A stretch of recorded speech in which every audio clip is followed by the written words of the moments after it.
of a fan. For a century and a half, the Braves and Dodgers have shared one of the National League's great rivalries. In the 80s, Joe Torre's upstart Atlanta Braves took down Tommy Lasorda's LA Dodgers. Then the Braves became the team of the 90s as Bobby Cox and his Hall of Fame pitching staff began their streak of 14 straight division titles by edging out LA in the National League West. Today, the Braves and Dodgers are the benchmarks of baseball excellence.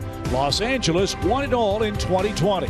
The Braves won the rematch in 2021 on their way to becoming World Series champions.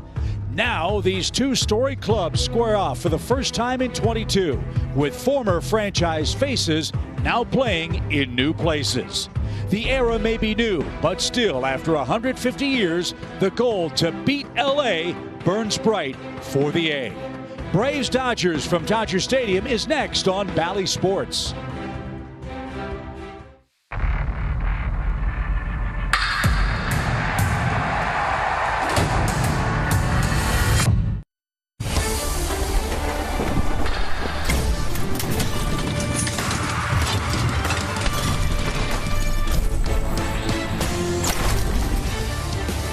Welcome you to beautiful Dodger Stadium as the Braves Western Road trip continues. As always, Braves baseball is brought to you by Truist. The last two world champs square off for the first time in a new season. And oh yes, there are a lot of old faces in new places. Freddie Freeman greeting his old teammates, Dansby Swanson, and of course, Kenley Jansen, the all-time Dodgers saves leader in town, hoping to close out Game 1 for our Atlanta Braves. Hi again, everybody. I'm Chip Carey, Brian Jordan, Paul Bird, Kelly Kroll along in just a moment. Quite clearly, guys, there's a lot more on the line than just a baseball game. Emotions are running high. This is the first time Braves country will see Freddie Freeman since the parade back in Atlanta. Well, Chip, one thing I can tell you, if somebody tell you emotions are not involved, they are lying, because I was traded from Atlanta to LA, and I can tell you, I had a chip on my shoulder, and I wanted to beat my former team. Look at Freddie, now with the Dodgers, Kenley Jansen, he's chomping at the bit to get on that mound. You're going to play with a chip, but the hard part is how you handle your emotions, and it's going to be interesting to see what happens. Birdie, they say there's no crying in baseball. That wasn't the case pregame, was it? Absolutely not. Freddie Freeman misses being in Atlanta. He's got to turn the page. We got to turn the page. I love Matt Olson out there. He's been phenomenal off the start. This rivalry is out of hand. You mentioned some names. Kimbrel, Kenley Jansen, Olson, Freeman. So many storylines I can't keep up. We got to stay calm. Guys on the field got to pitch and stay calm. But you can go crazy in your living room because this rivalry is insane. It is insane, and it's a night we will celebrate the great accomplishments of Freddie Freeman and the 2021 Atlanta Braves, and we will hear from Freddie. He caught up with Kelly Kroll before tonight's game. You don't want to miss this great interview as the Braves and Dodgers get set for Game 1 in Los Angeles tonight. And Freddie at Dodger Stadium, and earlier today, the LA first baseman chatted with Kelly Kroll. Well, Freddie, I can imagine you could replay this day in your head over and over again, but until it's here, you don't really know how it's going to feel. How are you doing? It's still hard to put into words. I got here early so I could see Alex and, just to see him and talk. It's the first time I saw him in person since the parade, so it's good to check in and catch up with him. And the first thing we said was, "Hi, world champion." So, it was just good to be able to be in person and see him and look him in the eyes and have a great talk, because we've had so much time together the last 4 years. We accomplished some wonderful things, and we had a great friendship, and now we have an even better friendship now because, sometimes things happen for a reason, and, I was able to see him and sit down, and then all of them started coming down and seeing me in the tunnel, and then next thing you know, I'm in Snit's office and in the weight room and seeing all the guys. 25, 30 hugs, it seemed like. 4 tears, 4 choke-ups with certain people, and, I was thinking about this moment for a long time, ever since, about for the last month, but when you get into it, and you get here and see everyone, it's hard, it really is. I miss those guys, I love those guys, but we accomplished something special together, and we'll be friends and bonded forever now. How do you now process getting in the box and facing and looking out at the guys you were in the field with for so long? I know, it's usually live BPs and spring training is when I face those guys. Tonight's obviously going to be a little different, and you know, walking into the box and seeing Travis d'Arnaud as the catcher, feels like it's the Mets. He was with the Mets, and you know, all over again. But it's going to be weird. It really is. You know, like facing Ynoa and how much of a success he's come from, and you know, having so much success last year, and then knowing how great of a person he is, and then now I'm trying to hit his 98-mile fastball, and then the next day I got to face Max, and you know, AJ's coming in, and everyone. It's like Tyler, and it's going to be weird. But I think as baseball players, once you get between the lines and that stepping into the box in the first inning, I think, you know, it's going to be weird that first one, and then I think things will just start flowing and be a baseball game. Lastly, I feel like you already mentioned it when you said what you said to Alex right off the bat. Your legacy with the Braves will always be that you're a world champion. I don't know if you've had a chance to think about what you would want Braves fans to hear from you, but in this moment, what would you want them to hear from you? As this series begins to unfold and baseball is going to be played. Yeah, I know. It's, you know, I've thought a lot of things. That Instagram post that I posted, you know, during that week of when everything happened, it took me a long time to write that.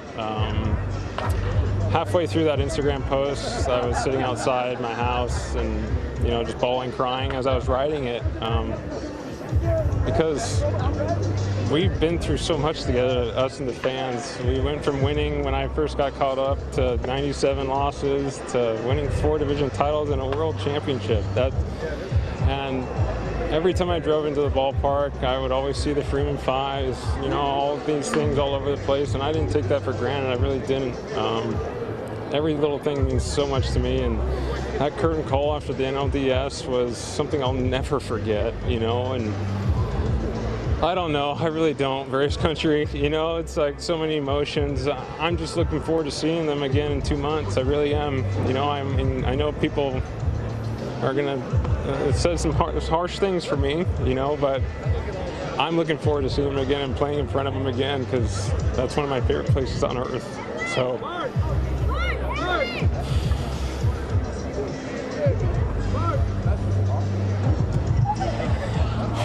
I love Braves country and always will.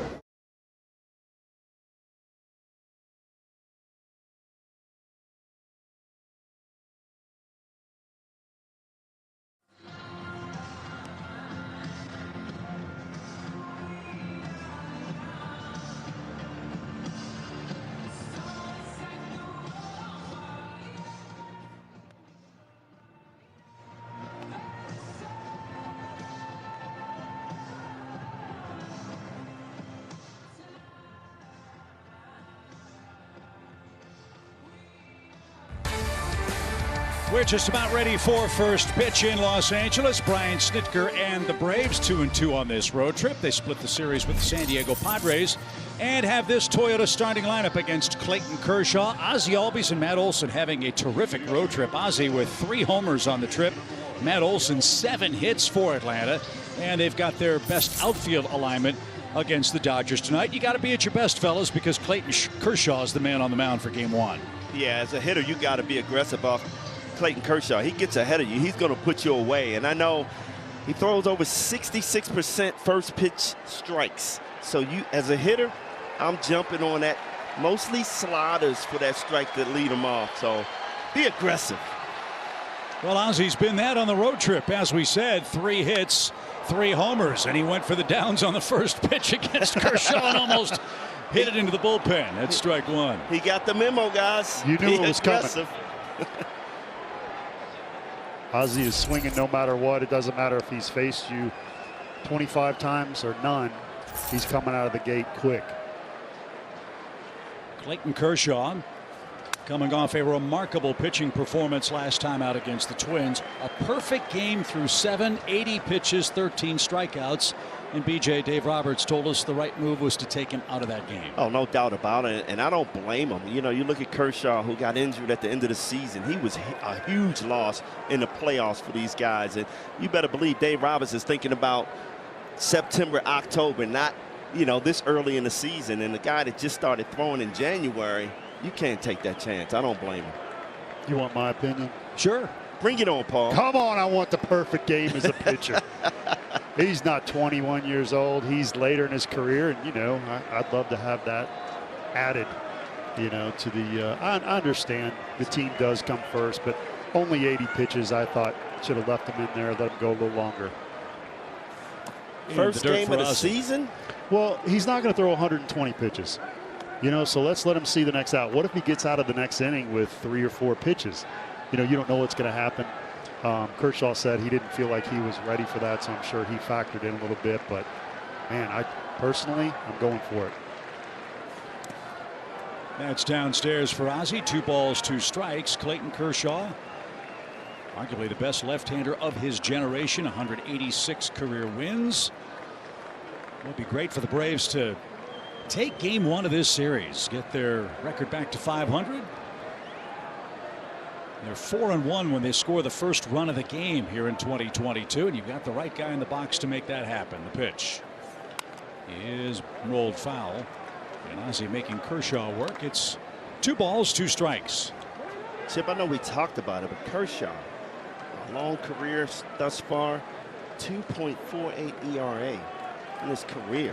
Unbelievable. And you know that was during the old cheating time in the playoffs when they got him. Unbelievable.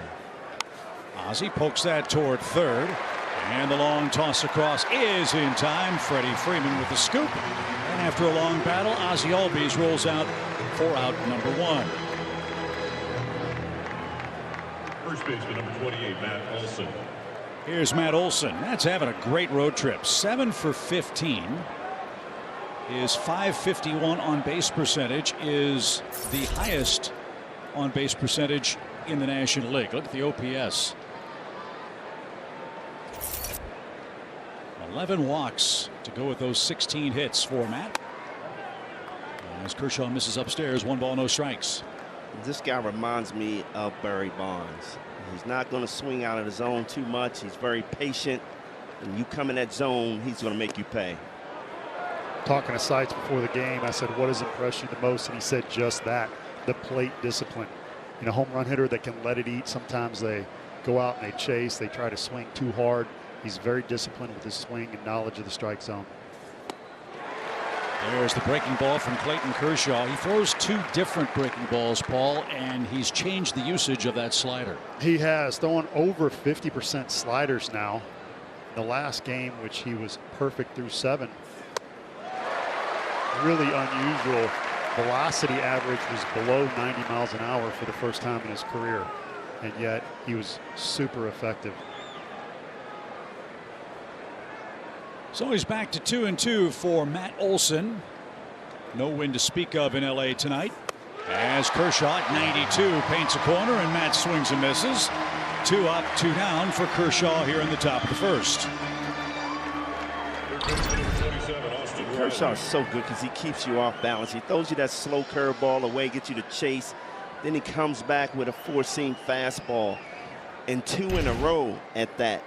As a hitter, you're sitting there, no way he's going to throw me 2 4-seamers in a row. He sneaks up on you, Paul.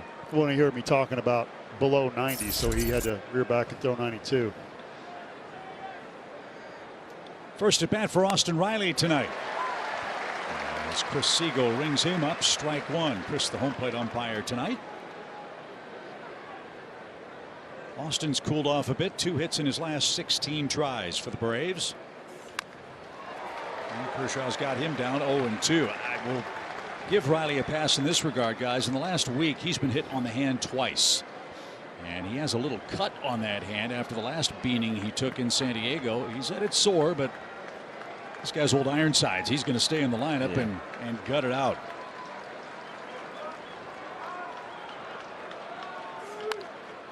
And a roller foul. And Riley out in front. No balls, 2 strikes, just underway in Los Angeles. And a lot of times, guys, this early in the season, guys get hit in the hands because they're too quick and they get those hands out there, you know, and the ball just runs in on them and they can't get them out of the way. But it goes back to this is still spring training for a lot of these guys. So is it hard to adjust to breaking balls or fastballs in? What do you not see a lot of in spring training they're trying to adjust to now? Fastballs in. Okay. You know, you don't see a lot of that in spring training because guys are just, you know, pitchers are really working on things, staying away. If they go in, it's not as far as they do during the season. Good take by Austin. Kershaw, 1 ball, 2 strikes. First matchup of the year with the Los Angeles Dodgers, with Marcell Ozuna waiting on deck. The last 2 world champions in Major League Baseball. Squaring off tonight, the pitch.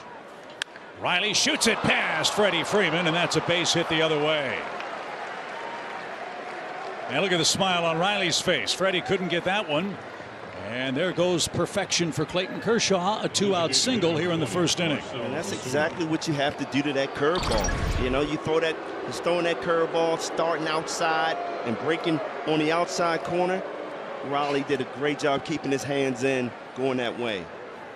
Coming right at you. Ooh, right off the tip of the glove. Bet you there's a good conversation going on right there.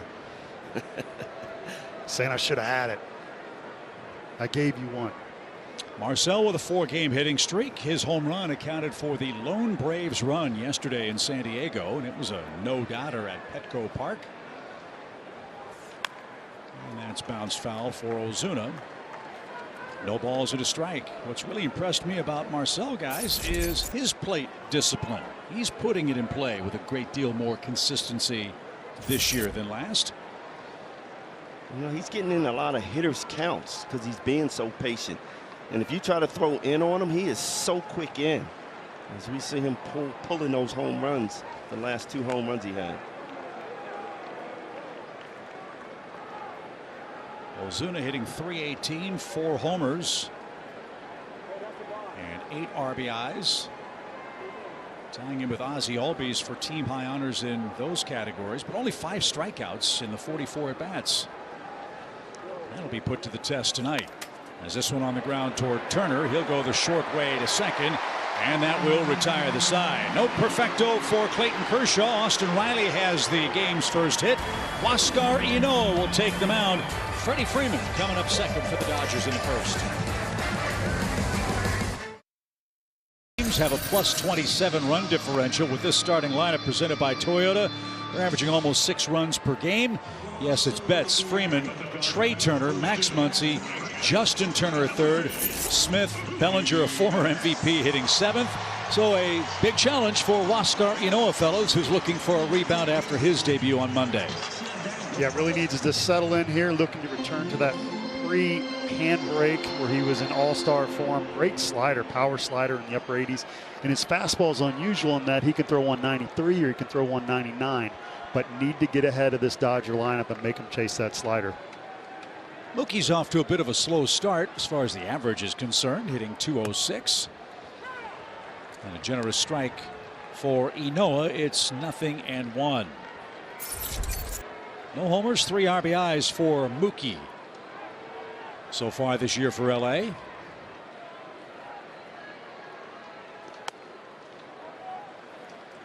And you will see a lot of heat and a lot of sliders from Huascar Ynoa, we hope, tonight.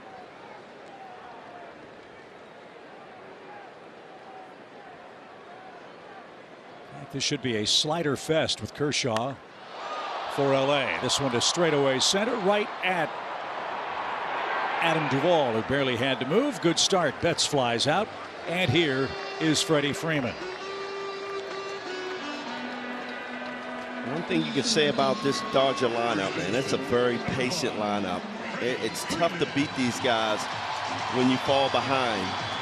You know, these guys wait for hitters' counts, and they will destroy you. Very patient.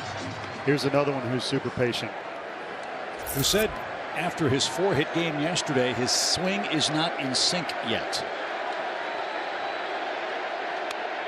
And as you know, Freddie loves to swing at the first pitch, tried to ambush Ynoa and fouled it away. So he's got a half inning defensively.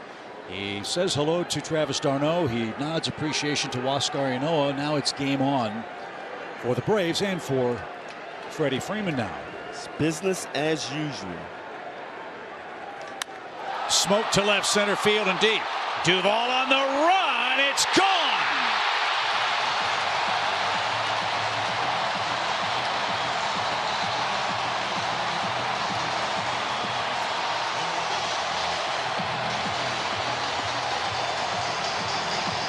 Hollywood could not have scripted that better for Freddie Freeman.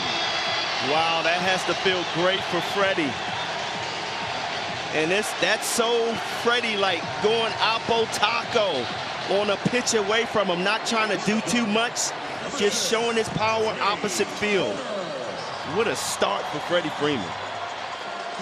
Noah got that fastball up a little bit. We've seen that before.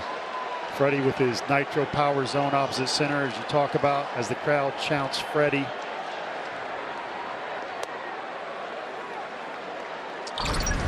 You tell me that's not a playoff atmosphere right now? Chatting Freddie, Freddie, Freddie, and he goes Oppo Taco on him. His first homer as a Dodger comes in his first at-bat and game against the Braves. And he's giving hugs. So the Dodgers strike first. It's 1-0. Trey Turner, the former National, is down on strikes. Ynoa carves him up quickly after the home run. 2 outs for Max Muncy. Nice comeback for Huascar. And with the score 1-0, BJ, what are your 4 keys? Well, talk about Ynoa. He has to go strike one. He cannot afford to fall behind the hitters of the Dodgers. And then for the Braves hitters, you got to swing early on Kershaw. You don't want to fall behind, because all you're going to get is his slow curveball, slider. He's going to keep you off balance. Good to see Ynoa around the plate. He's thrown strike 1 to all 3 Dodger hitters. And there's his first miss, just off the plate to Max Muncy. Good to see his velocity up right there, 97. Yeah, he's got a good fastball, there's no doubt. 5th average fastball velo. Jacob deGrom of the Mets, when healthy, is #1 at nearly 100 miles an hour on average. You young pitchers at home, I want you to watch the tilt on his slider. It goes down a little bit. When your slider has tilt like that, it's effective against righties and lefties. If it just runs, only righties. But you got to put it in the zone, BJ. I mean, you can't. Muncy's not even going to think about swinging at the pitch. You miss that far out. Muncy coming back from an elbow injury suffered on the last day of the regular season last year. Hitting a .167 to start. And it's a 4-pitch walk. It comes with 2 outs. And Justin Turner's coming up for the Dodgers here in the first inning.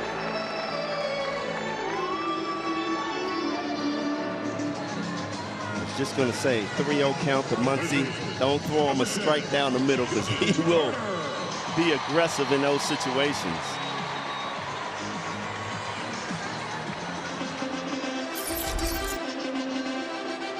5 RBIs for Justin Turner. 27 home run man for the Dodgers last year. Big shift on for Turner. And a paint job over the outside corner. Strike 1.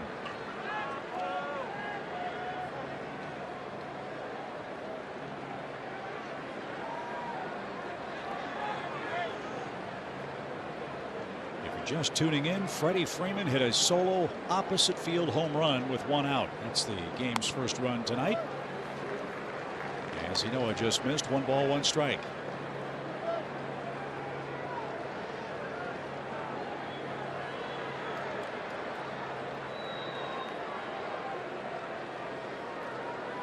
Justin Turner, another guy in postseason, they really missed down the stretch. Short lead at first, the pitch. Swing and a miss at 96 under the hands. I really like that pitch right there. Ynoa statistically stays away most of the time with both pitches. To these Dodger hitters, if you do that, they'll pick up on that and wait for you to make a mistake, maybe even scoot their feet a little closer where that outside pitch is down the middle. So that fastball in for a strike is huge.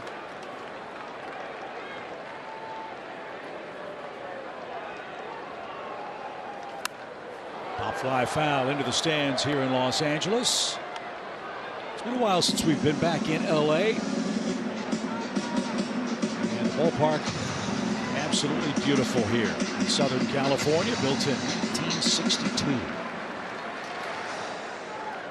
Something magical about it. The hills behind it. Love pitching here. I don't know if you liked hitting here or not. Absolutely not. The heavy air late. Strike 3 from Inoa. 2 strikeouts ends the Dodger first. The Braves getting their first look at their former teammate. We saw this a lot for 12 years. The opposite field stroke, a solo home run. A Hollywood start. It's 1-0 LA heading to the second.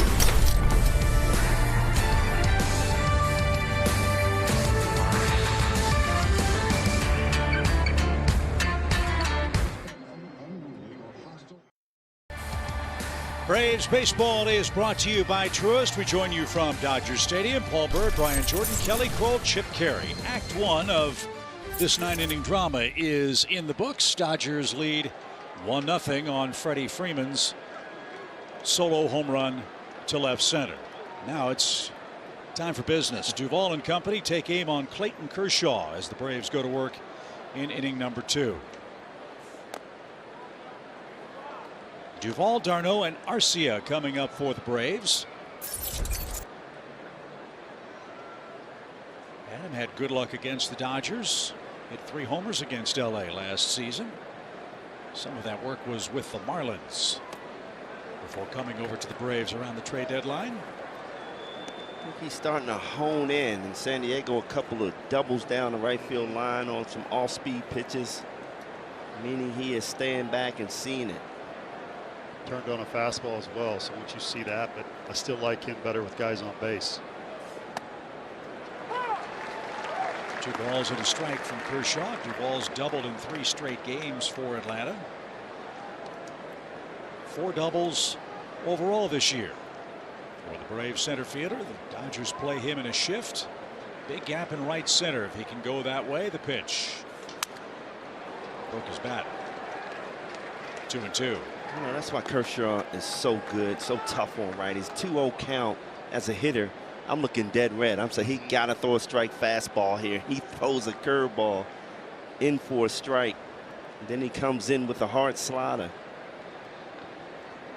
That's what's tough. When you throw a big, loopy, slow curveball as a lefty and you follow that with a hard slider, the hitter a lot of times will read fastball because his bat was just slowed down with the curve. Kershaw really pitches in patterns, and you know, I talked about the velocity drop, but it really doesn't matter if you can pitch. And then the deception on the mound. That high leg kick where he just sits there for a little bit.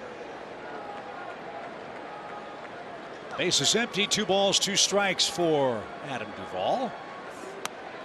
And that's off. Kershaw pitches like a fisherman. Throw the lure out and you tug the bait back and forth and hope somebody's going to bite.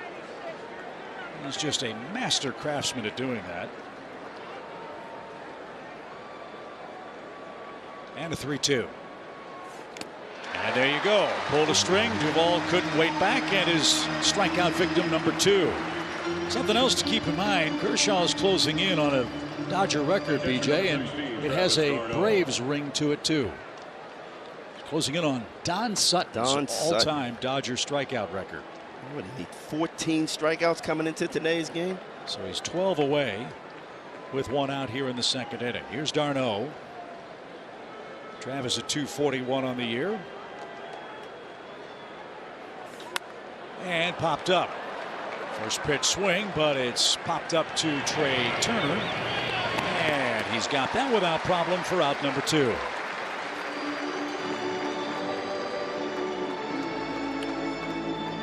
Early in the game, it's tough to see in that blue sky up there. I'm telling you. First couple of innings, you better keep your eye on that ball. Twilight, right? Yes. I know we were talking about it before break last. I loved pitching here. It just seemed like the ball didn't really travel far. Tom Glavine said that he felt like King Kong warming up in the bullpens here. The acoustics were apparently incredible. Is that right?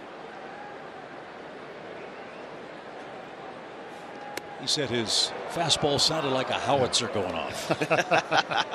You got Wow. the high walls and concrete on each side, a little echo underneath the stands. He's absolutely right.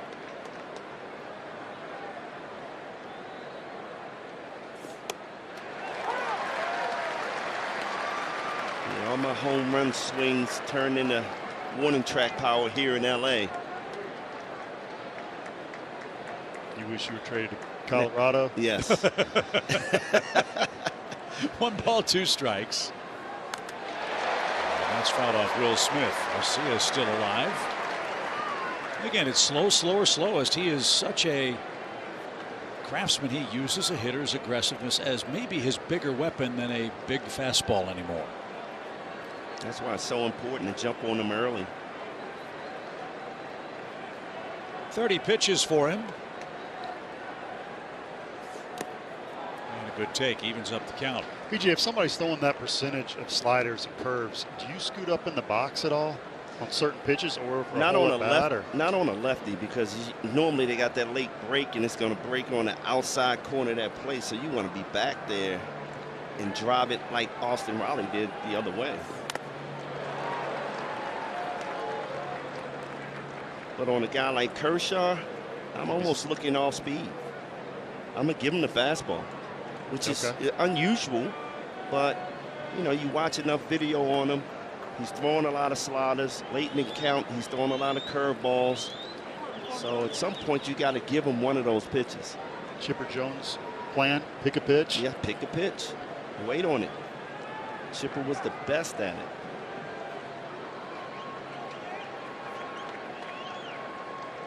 Good fight here with Orlando Arcia. Bases empty, 2 outs. And he could not check his swing, and Kershaw has his 3rd strikeout. He enjoys a 1-0 lead in Game 1 at Dodger Stadium.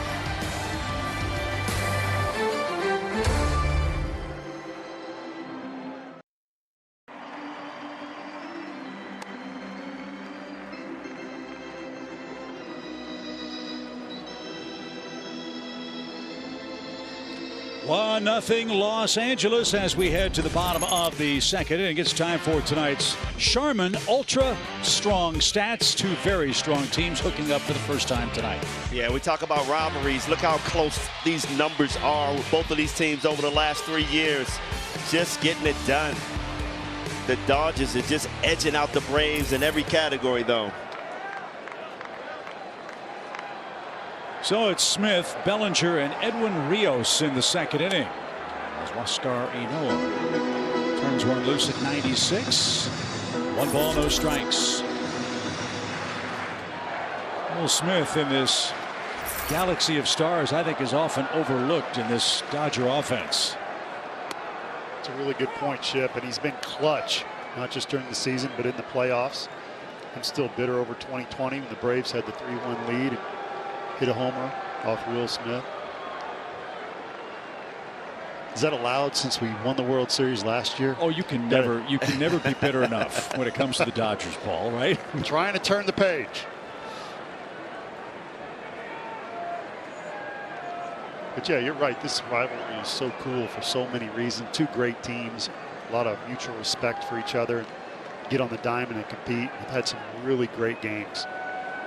2 balls and a strike.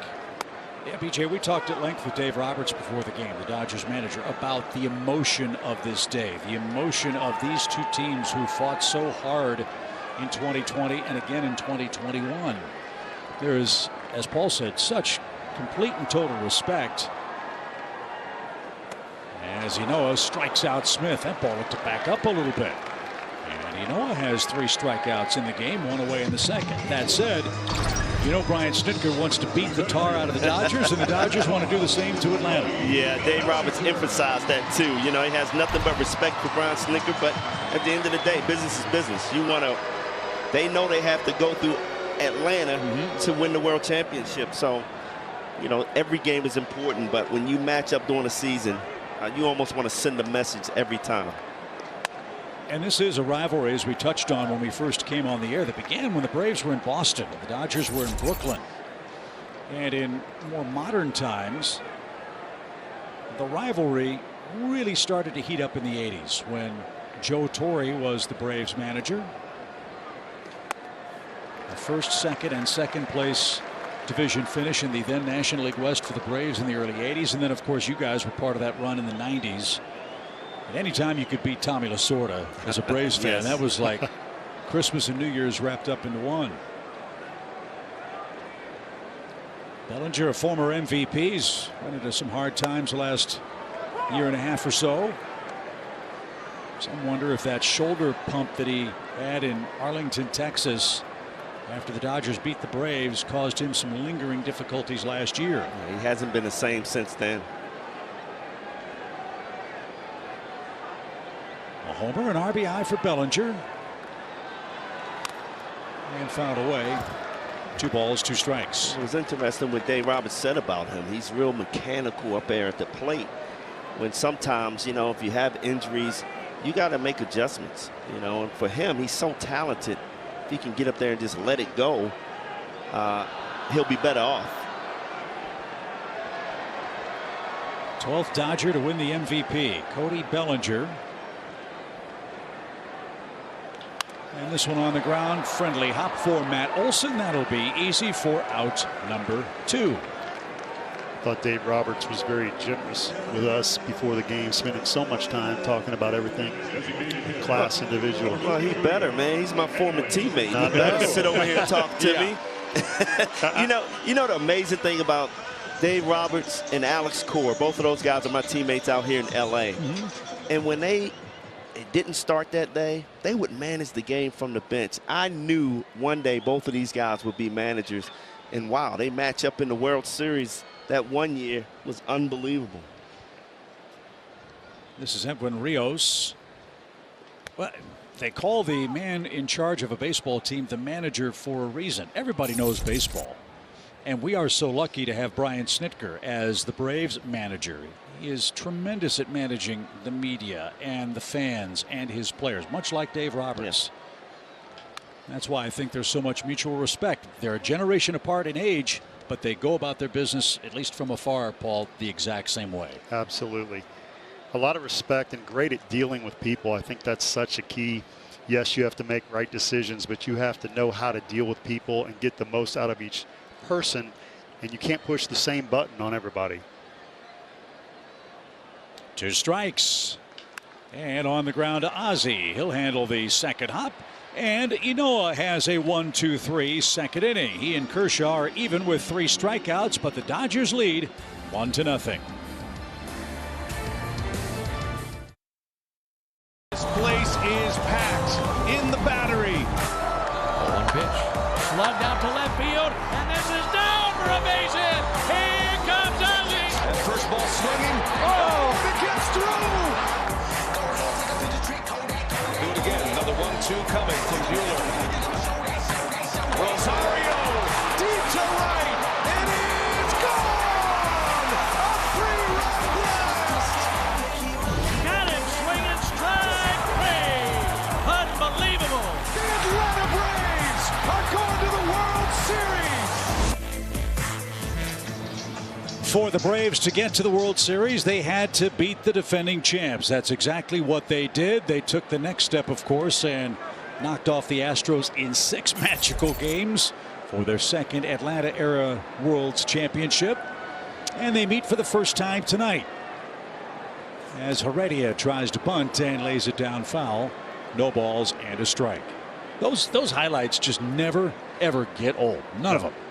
It wasn't just they won the World Series, it was how they did it. Great stories, great games, great interviews afterwards. And I'll tell you, when Tyler Matzik struck out 3 against the Dodgers, that's the loudest I have ever heard any stadium, not just Truist Park and the Battery. That was insane.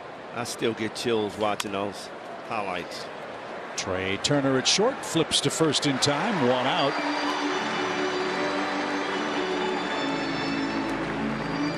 You know, sometimes in sports you have to learn how not to lose before you learn how to win. And it's been fun to watch the evolution of this Braves franchise since the rebuilding days, of which Freddie Freeman was certainly a big part as the cornerstone. He was the one guy that the Braves insisted they were not going to trade when they started to rebuild the farm system and the like, and that certainly paid off very well. But remember, the Braves, when they first got to the playoffs, they faced the Dodgers. They were just happy to be there. Then in 2019, improvement. 2020, of course, the COVID year. Miraculous that we got to postseason play. And the Braves came oh so close to knocking them off. And then last year they took the next step and won the World Series. I think that these two teams are on such equal footing because they expect to win. And they would not be surprised, I think, to a man if come October these two teams somehow, some way have to match up and knock one of the other ones off to get to where they want to go. And now that the Braves know they can do it, they're on even footing psychologically, I would think, Brian, with the Dodgers. Oh, no question about it. I mean, they proved it to themselves last year, and now they're playing with that confidence. And Dave Roberts knows it. You know, he knows that Braves feeling confident, but he trusts his team too, you know. 2 balls, 2 strikes for Dansby Swanson. Dansby at 158 on the year. Got to get Dansby to put it in play. Pitch. Not this time. Swanson strikes out on a ball in the dirt. That's 19 of them. He has struck out now in 15 straight games.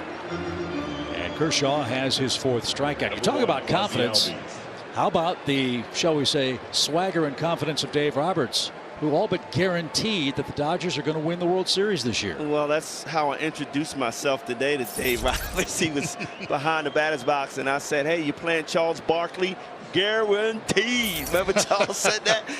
And you know what? He just said, look, I got confidence in my team. If they stay healthy, we have the best team to win a World Championship. On the ground to Turner. He'll vacuum that up. 1, 2, 3 for Clayton Kershaw. Freddie Freeman's coming up third in the third for LA. He's got a homer and the lead.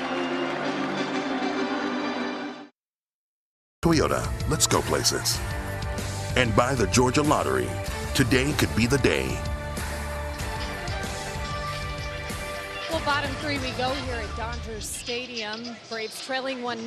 Huascar Ynoa back out on the bump. A nice second inning for him, certainly clean. And I'm talking to Rick Kranitz this afternoon. He said, you know, Huascar was another one of the guys that threw multiple bullpens this week. And one of the things they were really focused on is that when he tries to overthrow a little bit, Bertie, I want you to expand on this, but he lifts out and up, almost like he's arching his back a little bit and comes out of his delivery a little bit. So they worked on his posture, if you will. And granted, sometimes that can happen when you get a little bit too excited. His last time out, it had been almost 8 days since he pitched.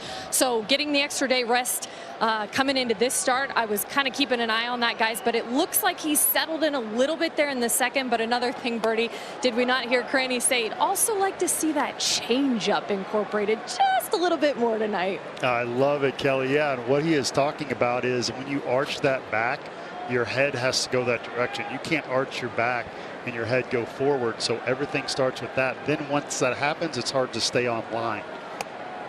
And you start to fall off to the left like that. So you're going to fall off to the left usually a little bit, but you want to try to keep that under control, and that does usually come from what Kelly's talking about, overthrowing just a little bit. And if he can mix that changeup in, you're no longer a 2-pitch pitcher. That gets you deep into baseball games. This is Gavin Lux, and that's popped to the left side. Long run, Arcia, but that's off the netting foul. Kelly, I have a question for you. I'm here and ready for it, I hope. As another sidelines person, how do you get your interviewers to cry so much? I checked the analytics and you have like a 37% cry rate. You know, Bertie, we all have our strengths and our weaknesses, don't we? No, I mean, what a day. I think we all were really excited and thrilled to spend some time talking to Freddie this afternoon. And I think he's been through a lot here in the last few months, and certainly appreciate his time and his genuineness. And for those that didn't get to see the interview pregame, it is on our Braves on Bally Twitter account. And I think Freeman opened up to all of us about the just wave of emotions he's still feeling as he gets to see all the guys here tonight. That's into the shift. Lux is going to roll out to Riley. I think I asked Freddie this before the game. Was he happy that he's seeing the Braves this early in the season? And he said unquestionably yes, that this is going to be cathartic for all of us. And it's really tough because we want the Braves to win this game. We'd love to see Freddie Freeman do well, but we want the Braves to win the game. Yeah. And it kind of falls in line with what Dansby Swanson has said. I'll speak for myself. I agree with Dansby. There really are two ways of thinking about seeing him in a Dodger uniform in this game tonight, right? Well, it is, no doubt. But you're talking about relationships that he's built over years. It's tough. It's emotional. But, you know, and it really hurt. Talking to him earlier, you can see where he's still hurting because he loved Atlanta so much. But I think now, speaking to Alex Anthopoulos before the game, you know what? He can move forward and understand business is business. And he's fine with it. And that's something else, BJ and Bertie, he talked about before the game. This is the first time he has seen his championship teammates together since the parade. Remember, there was a 99-day lockout that took place where there was absolutely no communication allowed in Major League Baseball. And so on. Maybe they talked on the phone or they FaceTimed or Zoom. There still wasn't that reliving of the moment, which we did with all those highlights earlier in the game. Now, there's a lot of confusion on what went down with the Matt Olson deal and Freddie, and did he want to come back or did he wanted to come when he's closer to home, and what exactly happened. And I think that's also tough because everybody has a little bit of a different story. Bottom line, we can celebrate what Freddie meant to this franchise and then turn the page, say I'm happy for Freddie, wish him the best. We have Matt Olson now. Grew up down the street, a great young man, great hitter, great on defense, great person, great in the locker room. And we have to say it's okay to like both. Yeah, well, Paul Bird's no longer playing for the Braves. Brian Jordan's no longer playing for the Braves, right? Chipper, Smoltzy, Maddox, Glav. The game marches on. As you know, into the stretch with Betts at first, and that's high and tight. That said, other than the World Series win last year, what's your favorite Freddie Freeman moment? Mine was during the playoffs against Milwaukee when Hader came in the ball game, and I was like, man, Hader is lefty on lefty there, no chances, and Freddie goes Oppo Taco, and the Braves come back and win that ball game. That was just unbelievable. A really boring Freddie Freeman moment. It's back during the lean years when they were struggling, and we got a veteran who came over and player of the game, and I had to interview him. He was running up the tunnel. He didn't want to do the interview, and Freddie grabbed him, said, "Go do your interview." That was the kind of leadership that I loved. And it meant a lot to me that he took my job that serious. Late jumping around on Inoa. Walk to Betts, now 3-0 to Freddie Freeman. Well, I really thought that was a strike there. Yeah, a good slider on the inner half of the plate. Huascar don't groove one. They already lead by a run. And the 3-0 pitch. Back-to-back walks. Well, we talked about before the game the patience of the Dodger hitters. And what you have to do is attack. My partner Brian Jordan talking about that, and early. Very good eyes over there. You have to attack. You have to throw strikes and get ahead in the count to get him to swing at that slider. The slider is a ground ball pitch. Turner's got wheels, so it's going to be tough to turn to. But if he can get ahead in the count, that slider will be much more effective. Too many walks right now. Braves walked 8 Padres yesterday. Bryce Elder walked 5. But did a remarkable job, guys, of keeping the Braves in the game. I give him a lot of credit, man. I really respect his ability. You know, second game of his career, ESPN national ball game, and all of a sudden, you know, you find yourself in trouble, and you were able to figure it out and get into that 5th inning. 1 strike, tough man to double up, and a perennial Braves killer, Trey Turner. And the count 1 ball, 1 strike. So Elder went 4 1/3 yesterday. Spencer Strider came in 3 2/3 innings of shutout ball. The Braves just got 1 run. Watch this lead at first. Freddie's getting right here. Olson playing off the bag. Turner's got wheels. Watch this. 1-1. On the ground, Olson scoops. There's one. No play at first as Turner faster than Inoa. That keeps the inning alive. Dodgers runners 1st and 3rd now. Paul with 2 men out. Good job by Inoa to get the ground ball. Absolutely. Turner with that great speed. You see that lead, Freddie, but Gotta give a shout out to the defense department down there. He was playing exactly where he needed to be. Great call. You know, good at bat by Turner, trying to hit it through that hole that was wide open. But Matt Olson showing his range, and a smart decision by Dansby, not even to think about throwing it to first base on Turner's speed.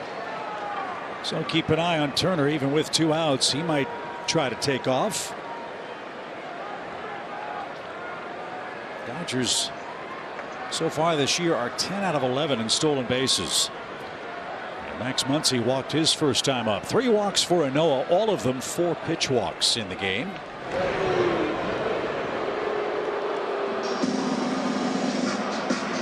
Turner's got wheels, BJ. Got to keep him close. You know, he got wheels, and he's the smoothest slider I've ever seen.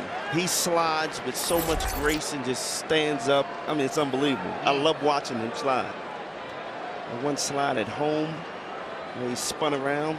He's going. The pitch, a breaking ball for a strike. Braves don't even offer to throw. And you've got a fast runner in Betts at third. And now they're both in scoring position with 2 out. He's so fast, he started jogging halfway down. So get this guy with 2 outs. No balls and a strike.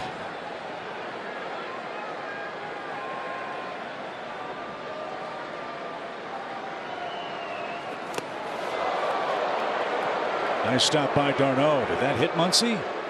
Guess not. And count even a ball and a strike. Still a lot of foul ground behind home plate at Dodger Stadium. Not as much as there used to be.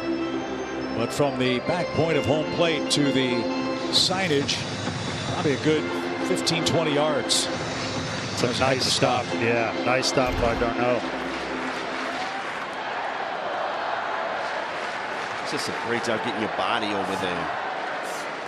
Most guys trying to backhand that ball.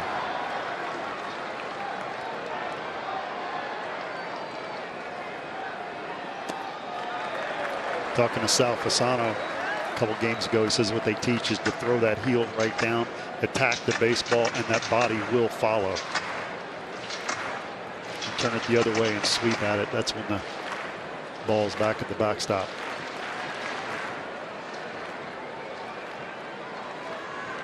Pitch number 20 of the inning is coming up for Ynoa here.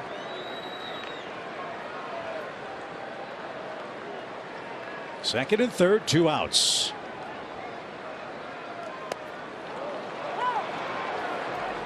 Off speed pitch. Don't think Muncy was expecting that. Well, you talked about 2 different breaking balls. Chip, that's the one that's nice and easy to the side. The one that he threw that bounced, that's the slider. He gets a lot of torque on, almost acts like a curveball, and it's in the upper 80s. If you're going to get Muncy out, that's the best pitch to do it with. A lot of swings and misses on the curveball.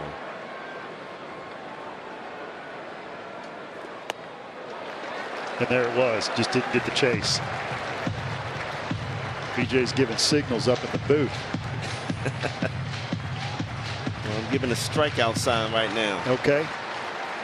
Justin Turner waits on deck. Ynoa wants to see him leading off the 4th in a 1-0 game.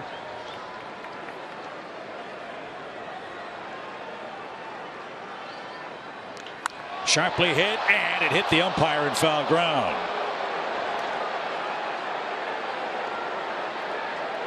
That ball chased down Andy Fletcher at first base. Looks like he's all right.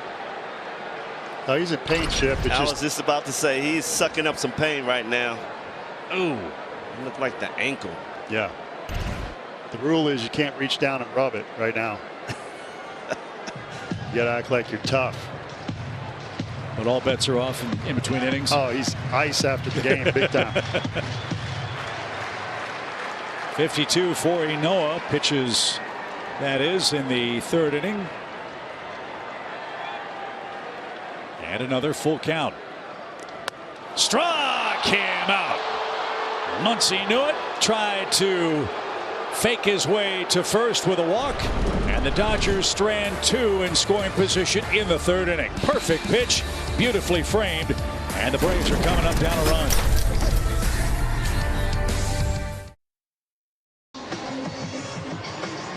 Los Angeles by 1 after 3. Braves come up here in the 4th inning with Matt Olson leading off. Fellas, he's our Zaxby's indescribably good player. Amazing start for Matt Olson. Average 421, but his on-base percentage 551. I'm so impressed with this young man, how he's getting off to a good start. Throughout all of the Freeman, Matt Olson talk, he's playing baseball and doing his job. My favorite thing about Matt Olson, spring training early on, they asked him about Freeman, and he said, you know what, I can only be Matt Olson. I got to be myself. And that's such a mature answer. I loved it. We heard Bob Melvin, the San Diego Padres manager, BJ, describe Matt Olson as the perfect teammate. And you already see that's the way he goes about his business. You know, he's a team player. Great work ethic. You see him always working on his defense, and he comes in with his routine hitting every single day just to get better. Pop fly foul back toward us. It's a full count. From a baseball standpoint, the on-base percentage, the hits, terrific. What I love is he's line to line. This guy's got opposite field power too. And he's shown that off in the early going for the Braves. 7 hits and 16 tries on this road trip. There's not many weaknesses that he has. That shot into the right field corner, and it's a fair ball. Mookie Betts will play it cleanly, and Olson has the second Braves hit. It's a leadoff double, and the Braves are in business here in the 4th inning. Well, finishing my point, there's no weaknesses in this guy's, no holes. Facing left-handers, that's no problem. He destroys left-handers. 22 home runs last year off of the lefty. So, I mean, it's, you know, and Bob Melvin said it. This kid has no holes. He's excellent. The only thing he needs improvement on is running, but he's getting tips from Travis d'Arnaud. So, coming around soon. Austin Riley shot one past Freddie Freeman for the Braves. First hit with 2 outs in the opening inning. Wouldn't mind another one of those right here. As that's pulled foul. Rod Washington with the fine play. Love what I saw for Austin Riley, his first at bat, waiting on that curveball, driving it the other way. You got to know you're going to see a lot of those from Kershaw tonight. You just saw a practice inside out swing. Let's see if he can hit the ball to the right side, move Olson to third base. It just seems, Brian, like the ball never gets there from Kershaw. No, that's the tough part. I mean, he has different speeds on those pitches. When you see it out of his hands, you think it's the hard slider, but it's the slow curveball. And the deception that he has on that mound, kicking that leg out, has to be tough. Well, you got to score this run. Leadoff double, middle of your order coming up. 1-run game. And that was close. But it appeared to be too far inside. 1 ball, 2 strikes. And Paul, here as a hitter, you got a man on second, no outs. You know you got to get thrown inside. Absolutely. That's the toughest pitch to work the other way. Outside corner, he can just reach out and slap it. Could possibly get a chase on a breaking ball. That's the only reason you would hop to the outside.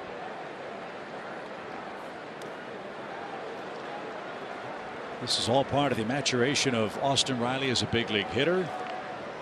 Early days of his big league time with the Braves, he was so anxious to swing the bat that it would be a 3-pitch out. Now he's a tough out.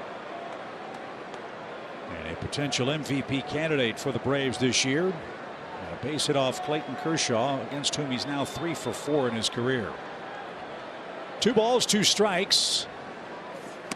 Not this time. Swing and a miss. 5 strikeouts for Kershaw. Olson at second with 1 out for Ozuna.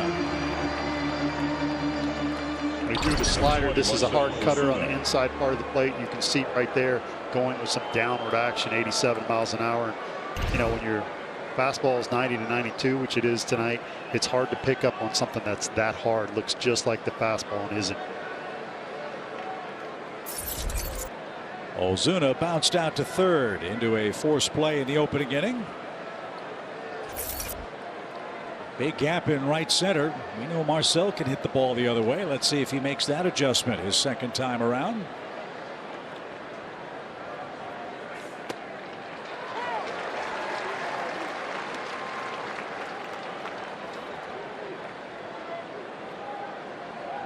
As a hitter, you got to be guessing off speed there, because no way Ozuna's going to take that fastball in. At 91. Right.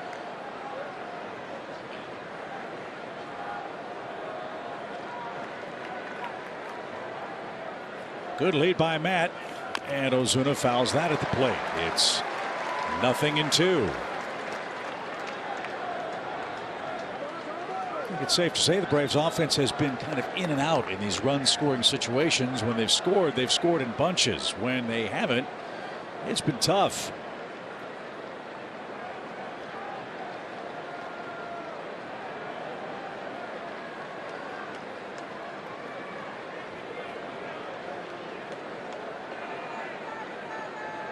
No balls, 2 strikes. Sharply hit toward third, bobbled.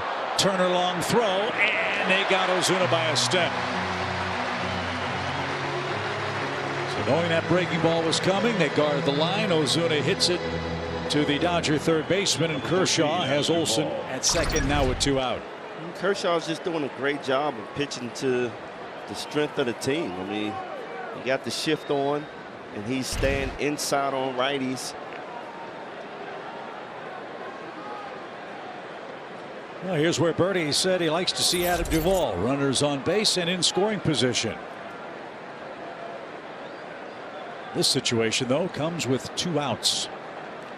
Duvall struck out in his first look at the Dodger left-hander. LA leads 1-0 on a Freeman home run. Downstairs, 1 ball, no strikes. The one thing about Duvall, he loves 2 outs and runners in scoring position. He's hitting .364, I believe, last year in those situations. Why is that? You know, it's just the mentality. Clutch. You know, you got that clutch gene. You love being in those positions.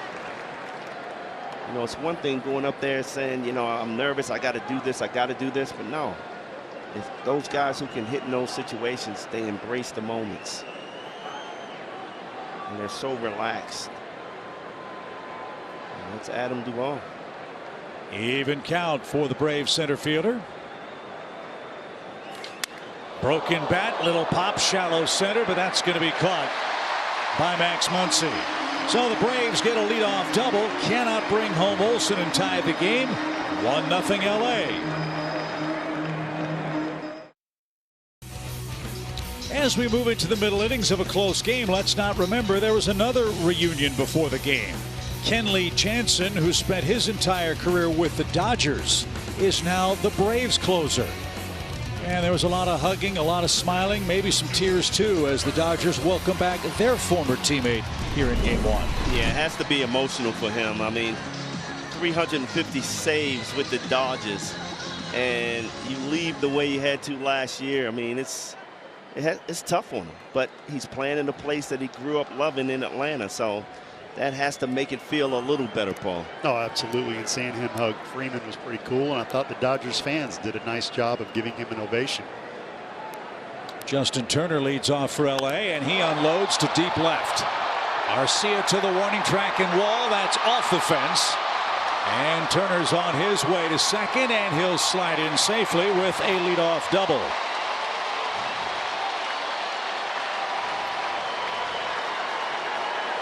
That's just the second Dodger hit, but both for extra bases. Wow, hanging curveball up in the zone, right in his eyes. You don't want to make that mistake to Turner. He thought it was out, BJ. He coasted into second. He almost got thrown out there. Running a little late. Thought he had him. See if we can strand him out there. Will Smith struck out in the second inning for LA. You know he's got 4 strikeouts, 3 walks. That's why his pitch count is in the low 50s. It's even 2 apiece.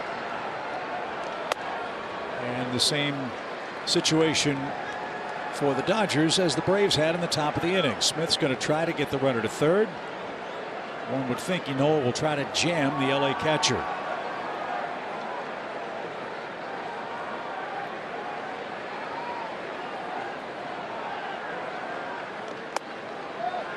Just inside again, 2 balls, no strikes.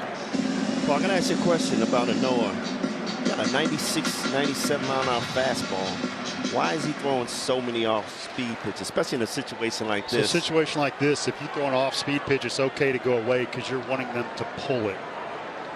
You know, when it's slow, it's easier to pull. If you throw 96, 97 away, he's just going to poke it to that right side.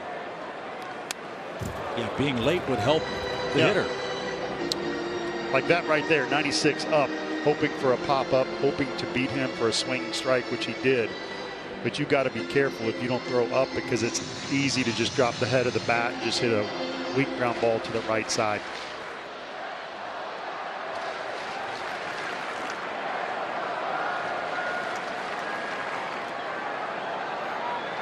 Two balls and a strike.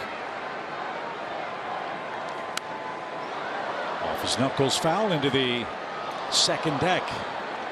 See how he missed right there? Supposed to be way come in. So as Noah gets older, gets better command, you're going to see him have the ability to hit the glove more, and that's when it gets fun because you can apply all the things you know.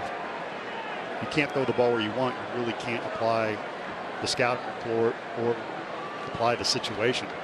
And that was the problem for Huascar in his first start. He was higher than high, lower than low, and gave up 5 runs in 3 innings.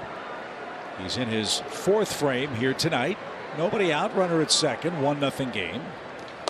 And higher than high, fills it up. One thing I did notice, he threw that fastball in, and Will Smith tried to fight his hands in, and that's why he missed that pitch. Foul ball back. But the Dodgers do such a good job in moving guys over and playing ABC baseball. At least last year they did a great job of it.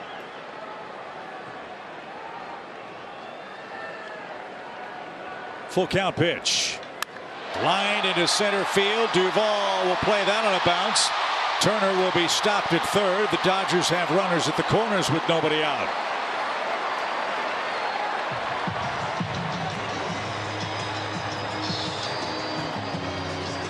So they got him over. They haven't gotten him in yet. 1st and 3rd. There's that pitch. You know, you hang it inside. You're giving him a chance to get that bat speed up. You can't make that mistake on a hitter like Will Smith. Well, Noah could use a strikeout here. Cody Bellinger has done that a time or two this year. He's punched out 12 times. He bounced out to first in the 2nd for LA.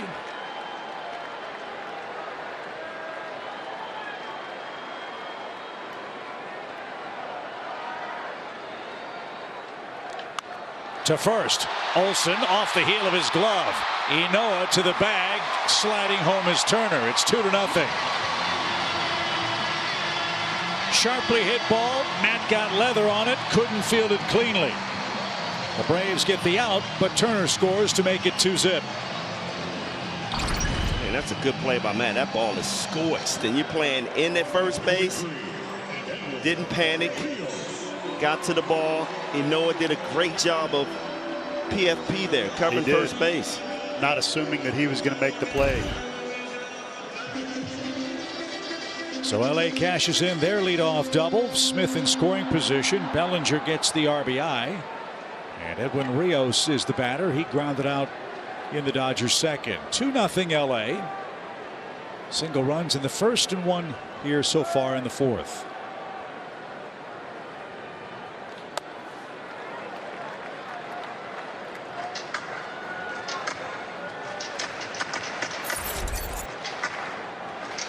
Rios, the Dodger designated hitter.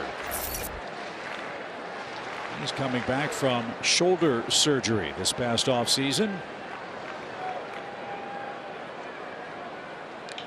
And a base hit to right. Smith around third. He'll get the green light. Rios with an RBI single. It's 3-0 LA.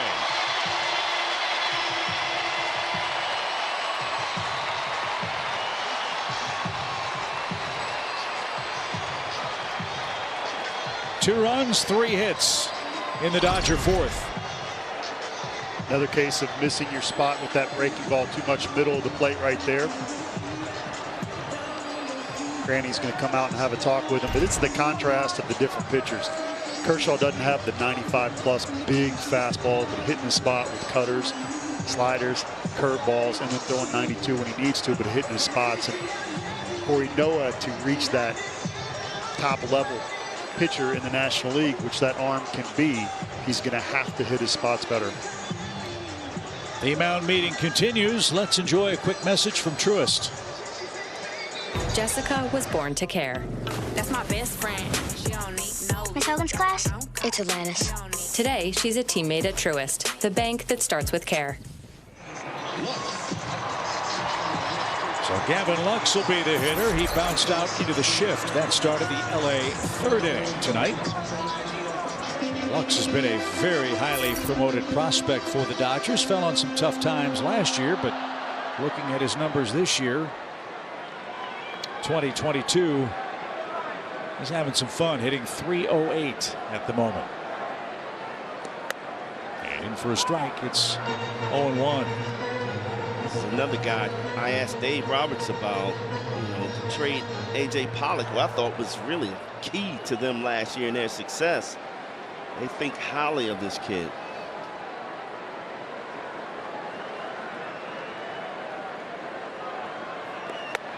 Didn't get that. Randy Noah way ahead, no balls, 2 strikes.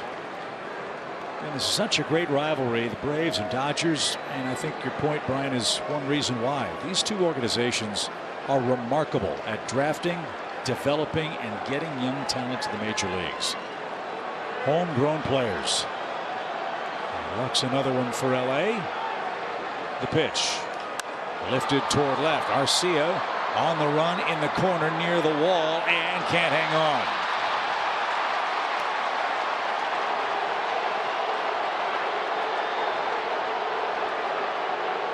It's a tough ball to handle. You see the wall coming up on you. You got the fans yelling and screaming.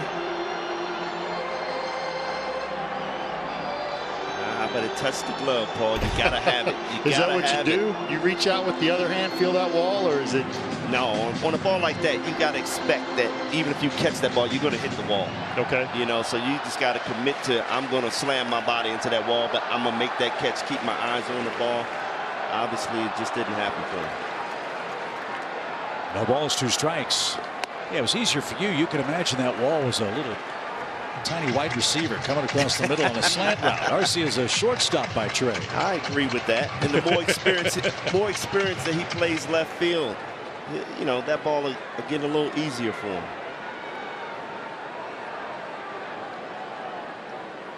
Long at bat for Lux here. And that just missed. What are the challenges of playing this outfield in Dodger Stadium, Brian? Well, it's just knowing the angles, knowing the corners. You look down left field, it's not a lot of foul territory, so you got to go after every ball and assume it's fair. Because that wall gets up on you quick, same down the right field line. And that curved wall, too, can pose problems, right? Yes. 2-2 count. A lot of deep counts for Noah tonight. Second time through the order, the Dodgers have had a lot of base runners. 6 of them, to be exact, and they've scored twice here in the 4th inning. Let's see if Rios is running with a full count. He is. High fly ball center. Duvall as far as he can go and has room.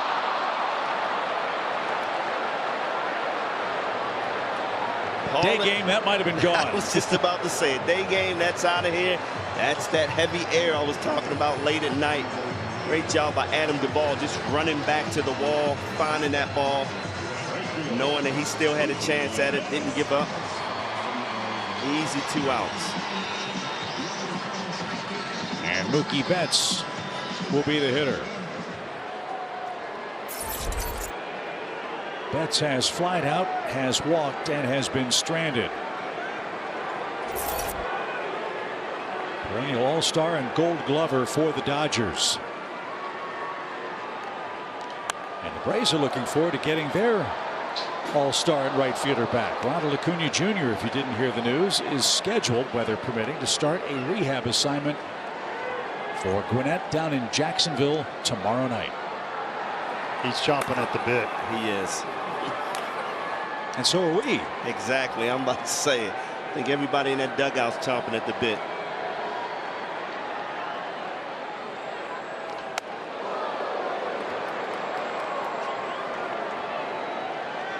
Now that's how you set up the curveball.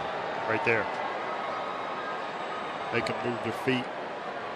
Another 20-plus pitch inning for Ynoa, this time in the fourth. That's why Sean Newcomb has gotten up. Sean's had some magical moments against the Dodgers. Maybe he'll have some tonight. Pitch. It is low, 2-1 the count.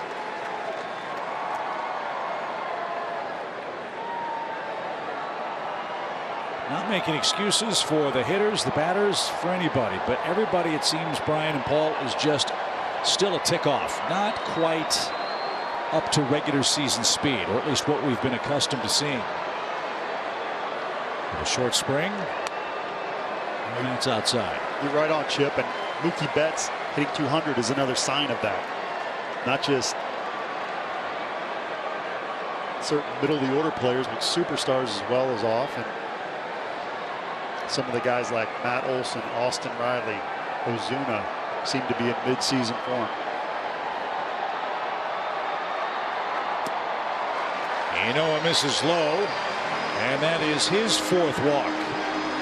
You know, it's part of the process, as we said, but all these extra base runners the Braves have been giving the Padres and now the Dodgers is going to force the hand of Brian Snitker here in the fourth inning. 2 on and 2 out, and no way Snit's going to let Freddie Freeman face Huascar Ynoa a third time with 2 on in this inning. So the Braves are in the bullpen in the fourth inning. It'll be Sean Newcomb. It's 3-0 Los Angeles.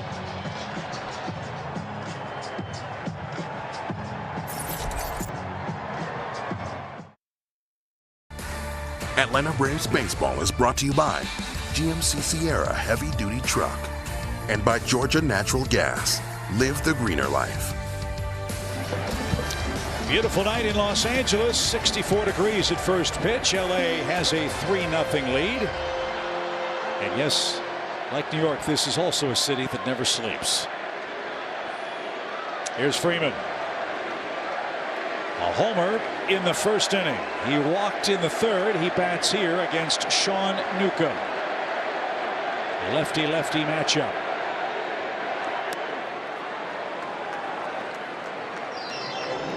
I wonder if this is going to happen all year long for Freddie. Everybody's yelling Freddie, Freddie, every at bat.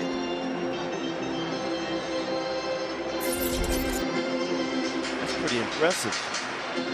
Trying to make him feel at home. They didn't do that for me. Well, if they called you Freddie, they'd be really confused, right? 1 ball, 2 strikes. I can't wait to talk to the Braves players tomorrow before the game. Look, with everything that was going on today, meetings, getting ready for the game and such, access was understandably a little more difficult to obtain, but what their emotions are like. What did seeing Freddie playing for the Dodgers feel like to them? As Newcomb misses, 3 balls, no strikes.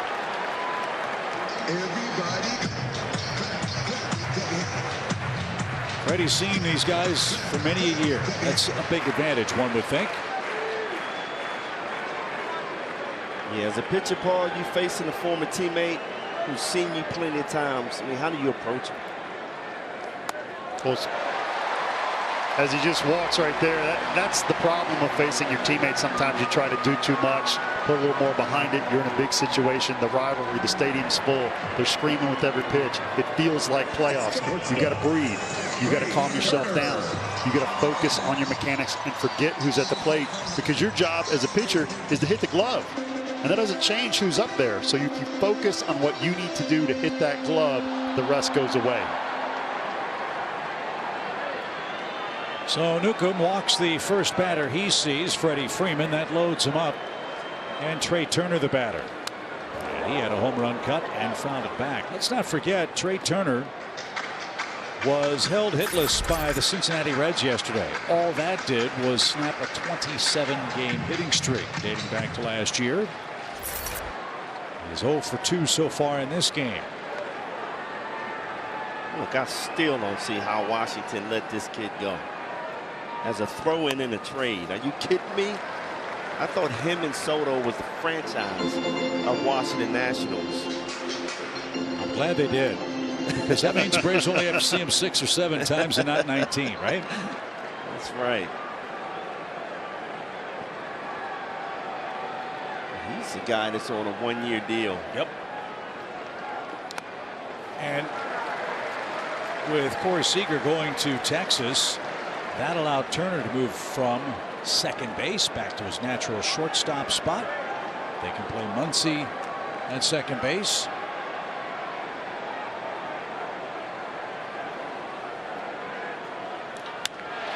Base hit to left. 2 runs are going to score. Freeman around second, on his way to third. Ball off the wall. They're going to wave it. Here comes the relay from Swanson. It won't be made. Trey Turner does it again to the Braves. He clears the bases with a double with 2 outs. And LA's broken the game open.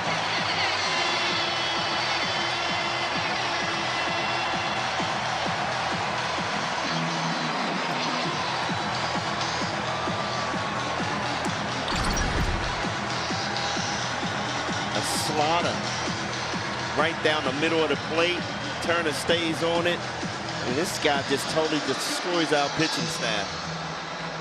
I mean, what is it going to take for Newcomb to be the Newcomb that we saw years ago? Getting ahead of hitters, so they have to chase that big breaking ball. Problem there is it's 2-1, it's bases loaded, you can't walk them, so you throw that breaking ball. You can't really miss. When I say miss, you can't get greedy with it like if it's 0-2.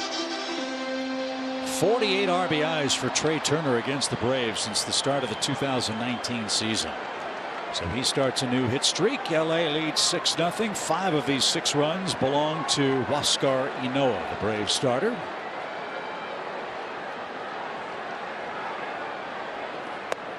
And in for a strike.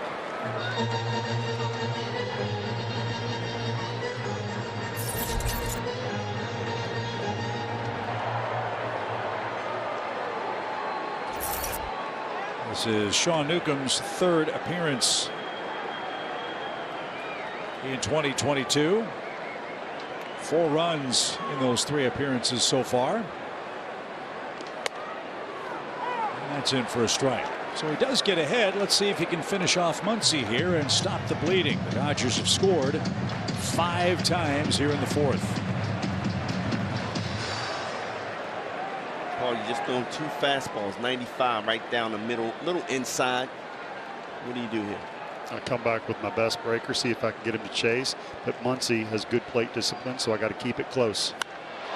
Hammered toward left center. Arcia got a good jump and makes the shoulder high catch to retire the side. 9 come to the plate for LA. 5 of them score. We head to the 5th. LA 6, Braves nothing. The Dodgers grounds crew. For Star Wars night at Truist Park on Friday the 13th. Oh, that's going to be fun. Friday the 13th and Star Wars night. Your ticket package features a Boba Fett and Braves co-branded blanket, and you can choose between 4 different seating locations. Get your tickets at braves.com/Star Wars. May 13th at Truist Park. That'll be the San Diego Padres for the first of a weekend series. All right, fellas, got to get something started. Clayton Kershaw has a big cushion. This one, though, fly to left. And d'Arnaud is going to be retired early in the count. Brooks puts the squeeze on that. 1 away. Well, guys, I think the only negative for the Dodgers that last inning was that Kershaw sat on the bench for 23 minutes, so I was hoping he was going to come out cold. BG, that wasn't the case. That was not the case. What did he do? First pitch, strike. Getting ahead of the hitters. Something that Kershaw has done all night long. 5 strikeouts, no walks. He scattered 2 hits. Orlando Arcia, the batter, and takes a belt high strike. Ynoa 3 2/3 innings, 4 hits, 5 earned runs, 4 walks, 4 strikeouts, and a homer. He threw 75 pitches, 40 strikes, and that's again a product of the shortened spring, but something that you hope improves as we move along into the warmer weather and the middle days of this month. Too many free passes. Braves walked 8 yesterday. They've walked 5 today. Ball and 2 strikes. And Smith might have taken some punishment on that foul ball. It's 1-2. So Paul, I got to come with this question with you, man. Ynoa, 3 2/3. You know, give me your report right now on him after 2 starts. It's all location. He's got to get better with his location. Some of the Braves starters have thrown double bullpens. I know Leo Mazzoni was a fan of that. Glavine used to throw 2. Everybody's kind of different, but sometimes when you throw that double bullpen, can fatigue your arm just a tiny bit depending on how hard you throw those bullpens. And sometimes it's better to come in the game without that live arm where your mechanics are clean, you've been working on things, and you just concentrate on location. And look, Noah's got a big arm. So for him, having a little bit less, 93, 94, just hitting your spots is still incredible, still good enough. Arcia swings at a sinker. 6 strikeouts for Kershaw. Quickly 2 outs in the Atlanta 5th. Well, it is a very difficult scenario for every major league team. You want to get guys work, but you have to worry about recovery too. That's why the Braves have gone with a 6-man rotation in the first 14 days. Trying to make sure that guys are getting their innings, trying to ramp up as quickly as they can, but also being ready for this kind of a fight in regular season play. These aren't spring training games. There's a shot hammered toward left by Heredia, and that one is in the Dodger bullpen. Guillermo Heredia does some ambushing. That spoils the shutout bid. The Braves are on the board. A no-doubter home run to left. It's a 6-1 game. Right there is just being prepared. Going up there with an aggressive mindset and saying, hey, he's been getting ahead of hitters. I'm looking for that fastball. And he didn't miss. I've been saying this with Heredia in the lineup. When he plays, he brings something to the table. He's going to try to ignite this team and bring the energy somehow. And man, that's a huge blow to Kershaw. So he's got a 5-run lead now in the 5th inning.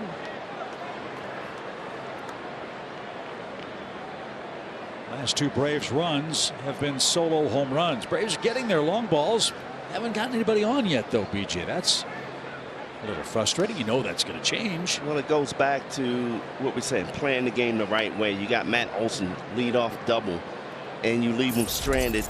You know, somehow, some way, the Braves have to figure out how we can play ABC baseball. The power we know is there and will continue to come, but it's doing the little things to score runs. Is something that the Braves are going to have to get better at and get on a hot streak. Yeah, it's almost feast or famine, Birdie. Well, I feel like they're hitting the ball hard in a lot of games. They don't have something to show for it. Conversely, the Braves pitching at times, you know, they're giving up the cheap hits, and the stats back that up. So I do think that's going to change. The only thing I really worry about with this team is the back part of that rotation. How good are they going to be early on till they go to the 5-man rotation? Outfield defense at times could be better, but it's a very complete team, and I think they played a little better at the end of San Diego, and they're going to get going here, but pitching is going to be huge. And they'll have their top 2 horses going in the final 2 games of the road trip here in LA. As Dansby strikes out again. 2 more strikeouts for Swanson. That's 20 of them in 40 at-bats on the year. Heredia's homer has the Braves on the board. Series jewelry and commemorative keepsakes from the Braves fan collection. Shop the men's and women's collections with pieces starting as low as $29. See the full collection at jostens.com/Braves. Sean Newcomb back to work in the Dodger 5th inning. LA scored 5 times in the 4th. They lead 6-1 now. Guillermo Heredia's home run. is the big blow for the Braves tonight.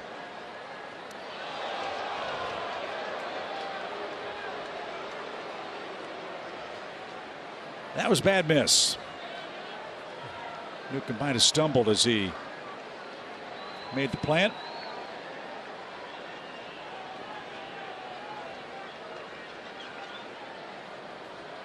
Chip, even if you didn't stumble, you got to go back and kick the rubber a little bit. Oh yeah, right. Got to sell it. Have something to... 2 balls into strike. 2 more in LA, then the Braves will fly home after Wednesday afternoon's game. They'll have their first day off at home, then we'll welcome the Marlins to Truist Park on Friday.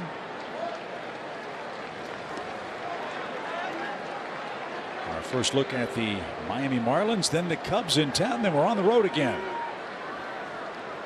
As Smith waits next, that's out of play, foul. And 3-2 your count. Did you guys see that Soler home run down in Miami? Heard about it. Oh my. I'm talking about back of the glass going out of the stadium.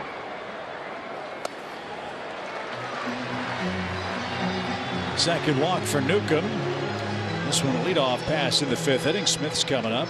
Yeah, that's Brian Jordan territory, man. Oh no. No, come on. No. I had some pop, but not Soler pop. Well, that'll be nice to see. Jorge was, as we know, such a big part of the Braves playoff run. In fact, on the World Series rings, one of the inscriptions that they made was the trade deadline. All the new faces that helped propel the Braves to the top of the division in the World Series. And I assume Jorge, when he comes to town, will get handed his World Series ring. Yeah, I'm looking forward to that, and Freddie coming back into town and receiving those rings and the cheers and the jeers from the fans.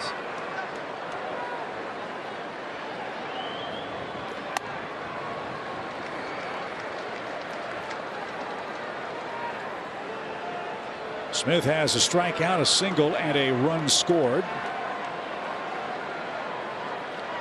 Edwin Rios drove him home with a single.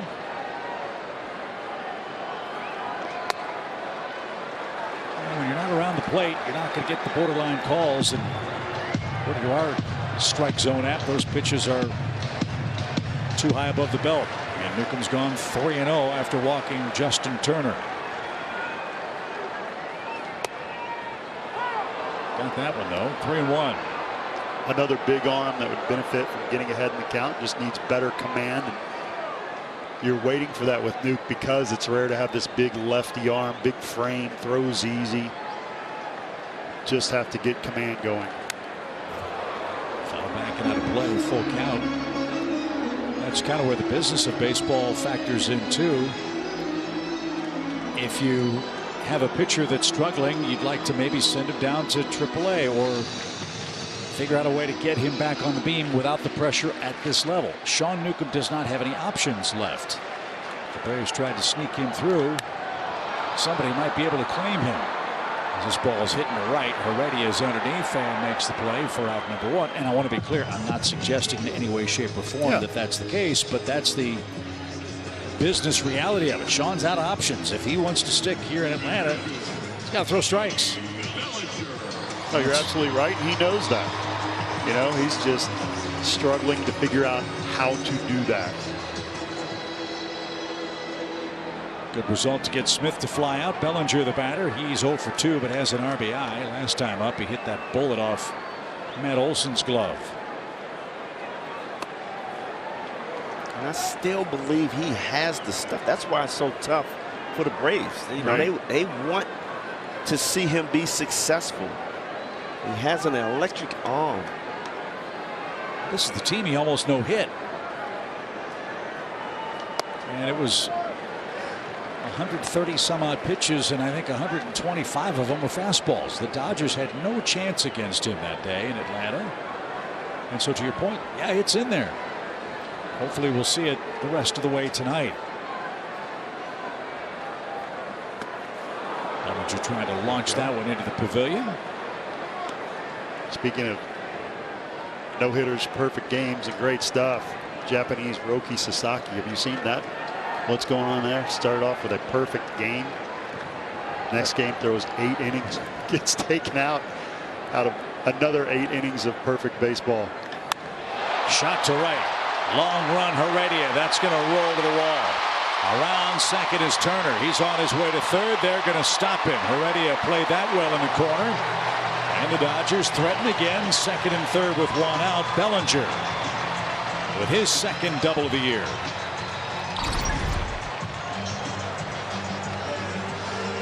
I wouldn't throw Bellinger a fastball ever unless it's off the plate. I would just give him a steady diet of sliders away. What's the difference in his swing? Because he's not who he was a few years back when he's challenging for MVP status. What have you noticed different with him? Well, one thing talking to Dave before the game, he's so mechanical. He has such a long swing, but you know, he finds a way to get his hands in and drop the ball. I just think his timing is off. He's not trusting himself like he did 2 years ago when he was just a dominant player. But you know it's there. Yeah. And even in the postseason, he finds a way to come through with the big hits. I know Braves GM Alex Anthopoulos said he was one of the best young players he'd ever seen. And then Acuna came along. Well, remember, Bellinger was a first baseman. Then he could go play center field. You don't see that transition all that often. Not for a tall guy like him, 6'5". And he can run them down. We saw him take a home run away during that postseason in 19. 2 strikes for Edwin Rios. And it's bounced foul out of play. We'll do it again. Action has begun in the Braves bullpen. Tyler Thornburg is starting to play catch.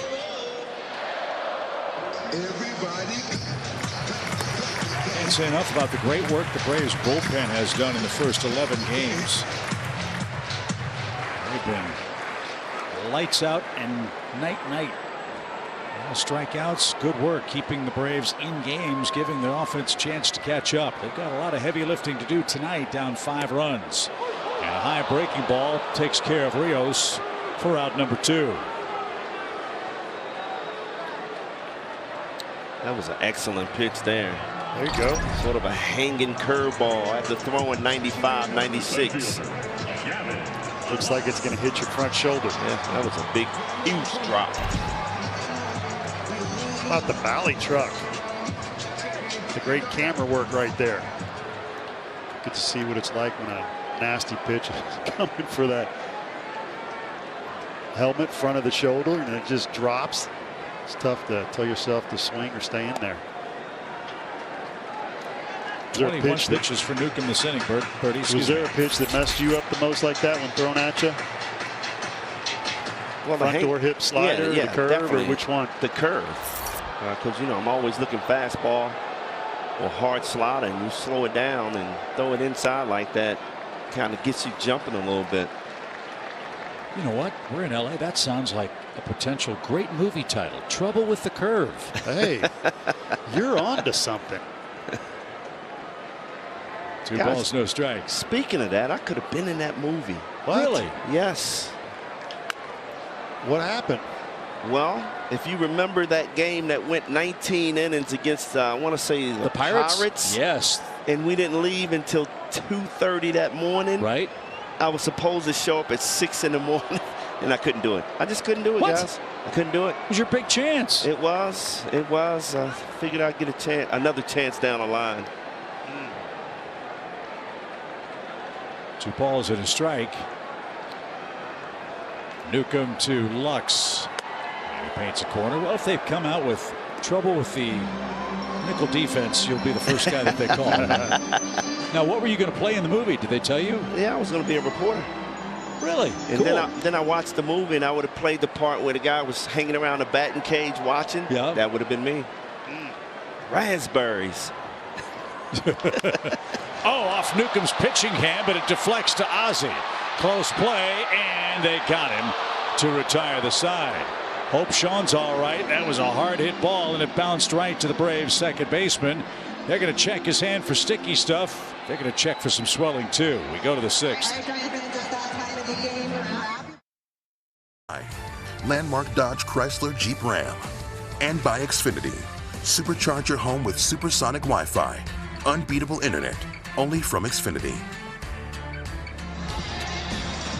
6-1 Los Angeles. We're through 5 at Dodger Stadium tonight. Ozzie Albies set to go. Time to go inside the numbers, and that's brought to you by Hyundai. Look at these impressive numbers for the Braves second baseman. Showing the power the last 6 games, 4 home runs, 6 RBIs. Leading off with a couple of those home runs in those 6 games. Man, he's returning to form. 3 homers on the road trip for Ozzie. He's got 3 hits on the road trip, so his contact to damage ratio is terrific. And the Braves could use a little more of that here in game 1. Albies, Olsen, and Riley versus Clayton Kershaw, who's thrown 71 pitches. And that's taken high, ball 1. Nice to be at Dodger Stadium for the first of 3 games tonight.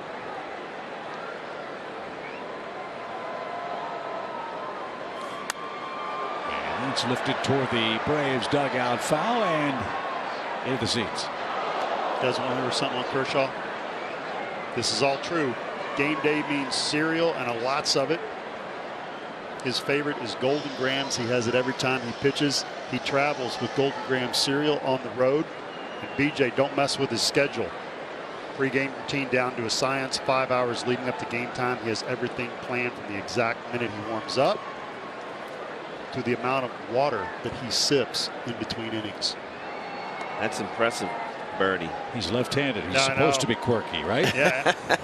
Left-handed pitchers, man. Got to watch out. I mean, right-handers are normal. 2 balls and a strike. Well, if he likes Golden Grams, why doesn't he have an endorsement for crying out loud? Exactly. With a 2.48 ERA in his career so far. I mean, I'm a Cinnamon Toast Crunch man myself. Frosted Flakes. Ground ball foul. 3 balls, 2 strikes. What do you, Chip?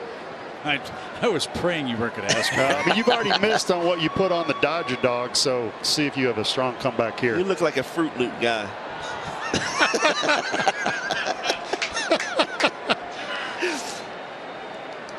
Is that right? The Pelican? 3-2 pitch hit high in the air. Deep left center field. It's another hit. It's another homer for Ozzie Albies.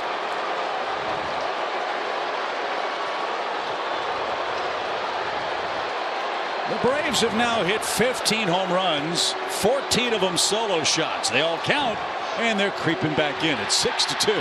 Oh my goodness, that ball was launched. Say it, BJ. Yeah. It has to be a sad yeah because we're still down. I got Only you. the loud yeah when we're ahead.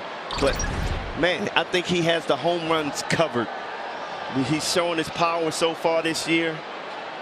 Getting it done. 4 hits on the road trip, 4 homers. For Ozzie Albies, now Olsen is downstairs. No, I'm not a super fan of the Fruit Loops. At my age, fellas, Benefiber. Oh. Went a totally different route than I thought. Makes sense, though. Makes sense. Yep. Yeah, the reason I say that is I was handed a note before the game today, which is just terrifying to think about. Dodger Stadium is only 1,054 days older than I am.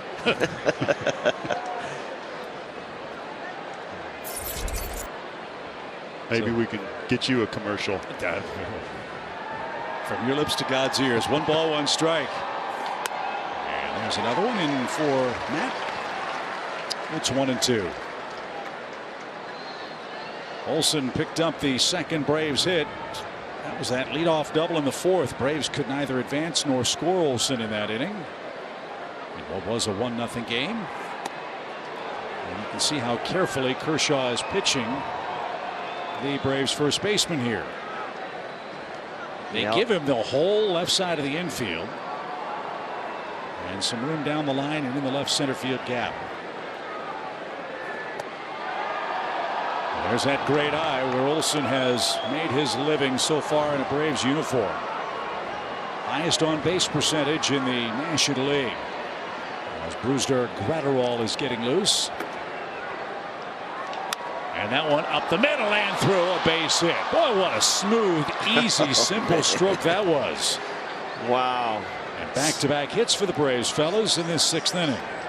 Let's see if the Braves can put some hits together. You see the power, but we need some back-to-back hits. Stayed on that slider, breaking away, winds it right back up the middle. Man, he makes it look so easy. Lefty on lefty. If he tries to pull that ball, he's in trouble. As you said, head on the baseball, straight through it. How about the conversation here, BJ?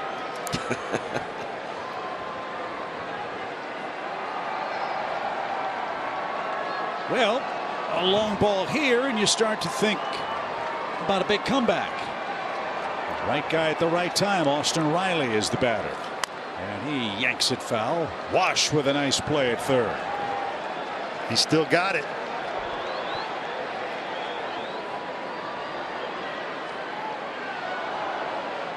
And he made it over the net. That's the key. That's the key. I thought he was going to be a little short there. Last year, EY had a little net trouble, remember? 84 pitches for Kershaw.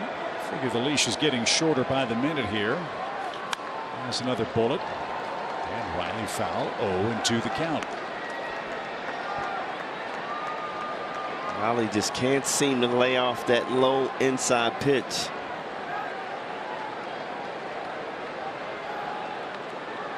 No perfect game for Kershaw. He threw 7 perfect innings against the Twins. Tonight, 2 runs, 5 hits, but no walks. And you're seeing a man who is a finished product, one of the great pitchers in the history of the game. Those multiple Cy Young awards, finally a World Series championship. This is, I think we all agree, what every pitcher would aspire to be. A guy that doesn't beat himself consistently because he throws enough strikes and shortens the game that way. And that's the difference in tonight's game. 4 walks for Atlanta's staff, none for Kershaw. Pitch. Breaking ball, fly ball, slicing away from Betts. That's going to get down and bounce over the wall for a rule book double. That's a bad break for Riley. If that ball bounces 6-8 inches lower, it's off the fence, and he's got an RBI and maybe is at third base. Instead, Homer single double, and here come the Braves. Second and third, nobody out, and that is going to be the end of the line for Clayton Kershaw.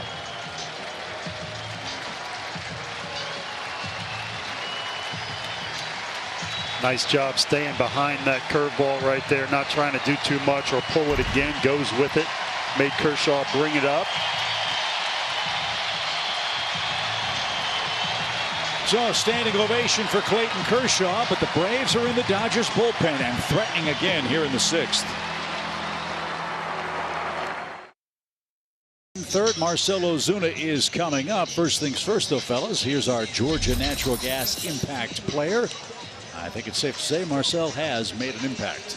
Definitely has made an impact this season, and I think it was important for him to get off to a good start after missing most of last year. He has been terrific with his power numbers, extra base hits, 7 already, 8 RBIs. And he just continues to drive the ball the other way. If you make the mistake in, he's turning on it. He looks real comfortable at the plate.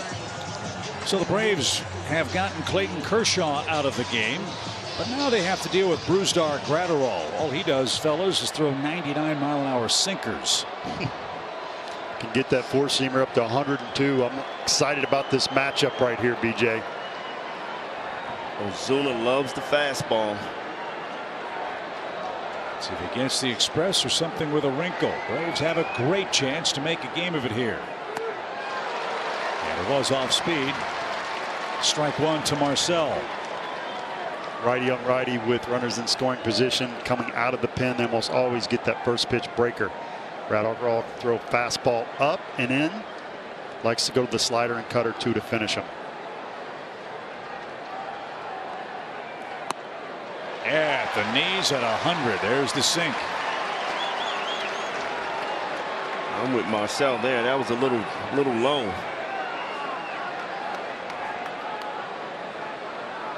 Gratterall did not give up a run this spring. And now Ozuna, who's made consistent contact all year, has some hard work here. 0-2 the count.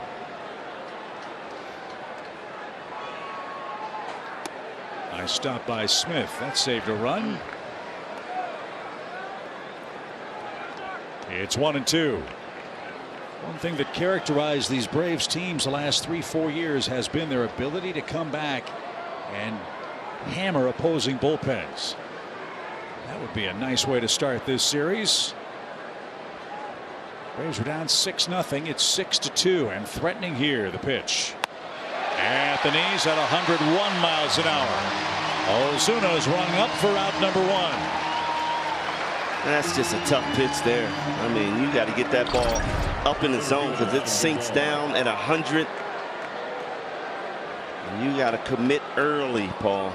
I think he guessed wrong. Yep. You can't guess wrong at 101. No, you can't. Adam Duvall, the hitter. Adam's seen Gratterall before. He's got a single against him. Duvall 0 for 2 with a strikeout tonight.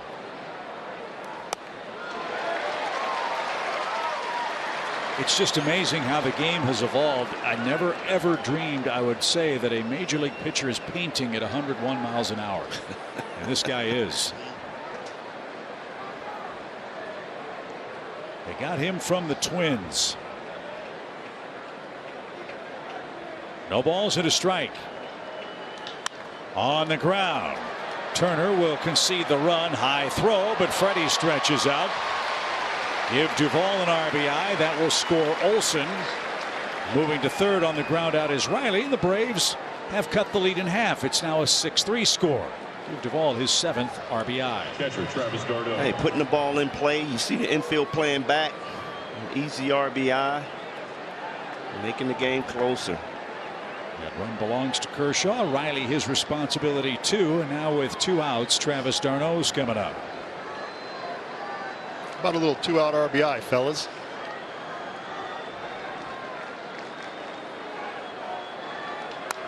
Took a shot at right. That's back our way, foul. Strike 1. Huge crowd tonight, as you'd expect. 52,052. Paid to see the defending world champs from Atlanta face the Dodgers. We got a lot of baseball left tonight, so hope you'll stay up late with us.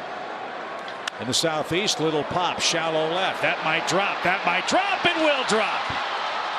6-4 game. 2-out knock. Close the book on Kershaw. He's given up 4 runs tonight, and the Braves are a bloop and a blast away from tying this game.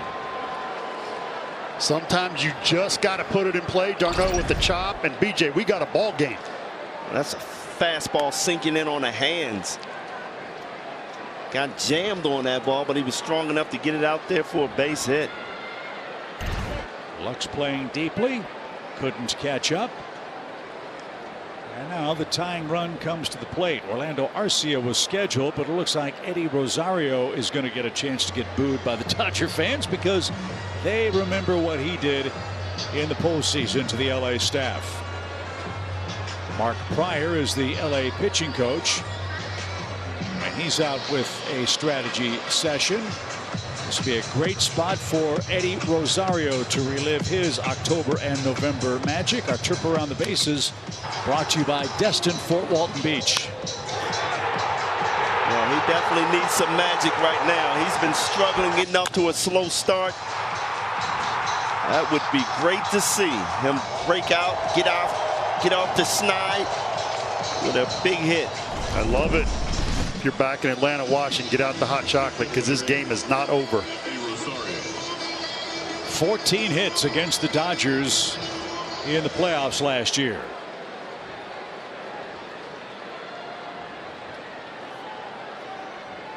Just takes one to get you back in the groove, right? Rosario batting .034 on the year. He had a couple of good solid shots to center field last day in San Diego. Sharply hit and fair past Freddie Freeman. That'll rattle around. Darno on his way to third. Rosario on his way to second. He ambushed Graterol. Deja vu all over again, as Yogi Berra would say. It's the Dodgers, it's Rosario, and the Braves continue their threat. Second and third, 2 out. Just what the doctor ordered, Paul. Run a fastball in, turn on it. He went up there saying, I'm going to be aggressive. You know everything's going to be hard. And way to get his hands in. That's a great sign. And Freddie was holding the runner. No, he had to go back to the bag, but there wasn't a lot of room between Freeman's glove and the line. And Rosario got it past the Dodger first baseman, and now Guillermo Heredia a chance to tie this game. He's homered. He's grounded out. 2 straight 2-out hits for the Braves. They've awakened in this 6th inning. He goes hunting and sprays it foul. Strike 1. So close the book on Clayton Kershaw. 6 hits, 4 runs in 5+ innings, 7 strikeouts, no walks, and 2 home runs. And his decision hanging in the balance with the Braves' 8th place hitter Guillermo Heredia digging in. Didn't get the slider. Now he's got him set up for 101 if he wants to. Stay aggressive. I like what I saw the last couple hitters. They went up there ready to swing. Braves are very much back in this game. Second and third, 2 outs.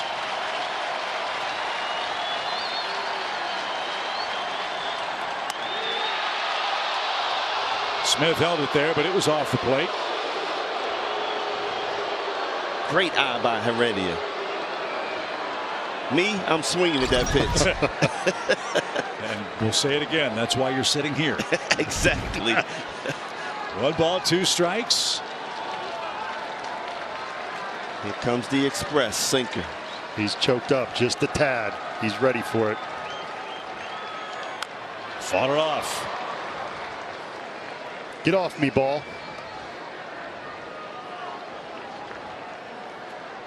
So Eddie Rosario 2 for 2 against Graterol. Heredia has yet to file a result against the Dodger reliever. Rosario, the tying run at second. Heredia could put us in front with another homer.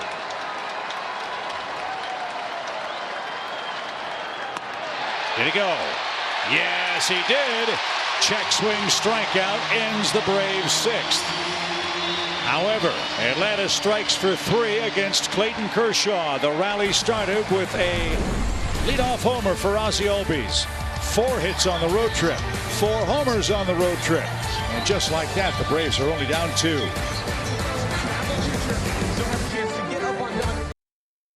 AJ Minter, I was like, oh man. I just can't wait to watch the film of Matzik throwing 100 and Minter throwing 96-mile-an-hour cutters and all that kind of stuff. Well, that's right out of the page of Be Careful What You Ask For, Freddie Freeman, because Freddie's due second, and he will face A.J. Minter, who's the 3rd Braves pitcher in tonight's game. Minter will face the top of the order, Betts, Freeman, and Trey Turner. 6-4, Braves coming back in this game at Dodger Stadium.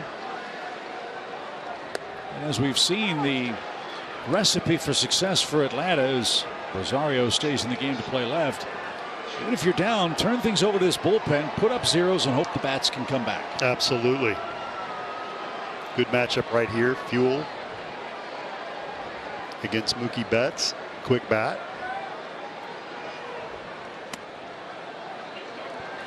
Sean Newcomb went an inning and a third with a couple of hits, 2 walks, 1 strikeout, and a run. Huascar Ynoa started, gave up 5 runs in 3 2/3 with 4 walks. So he'll have to wait another day to try to pick up his first win since last May. Check swing by Betts rolled foul, and Minter 1-2. And the job the Braves relief corps did against the Dodgers in the NLCS last year. We talked a lot about Matzik and the 3 strikeouts. Let's not forget what A.J. Minter has done against this Dodger team in postseason play. Great point. That's after going down to the minor leagues just a few months prior. Came back and a workhorse in the playoffs. Mets didn't chase that. And a ball and 2 strikes. Braves bullpen coming into play tonight. 51 strikeouts in 43 1/3 innings. A.J. Minter has thrown 3 straight scoreless innings. And he's off to a good start. Betts went fishing, didn't get it. Mookie Betts strikes out for the first time. And here's the fun matchup. Minter versus Freddie Freeman. First baseman, number 5. You have to notice that Mookie Betts a tick off. I would go fastball after fastball until he finds his stride, but you can see he's a little off. That's what Freddie Freeman said about his swing. Wouldn't know that tonight. A solo homer in the first, 2 walks and 2 runs today. Atlanta shifts on Freeman. I'll say the same thing of Freddie in a Dodger uniform that we said when he was playing for the Braves. I'm shocked they play him as a pull hitter. I just am. We've already seen the opposite field power tonight. But that's a clue perhaps as to how Minter's going to try to pitch him. No balls and a strike.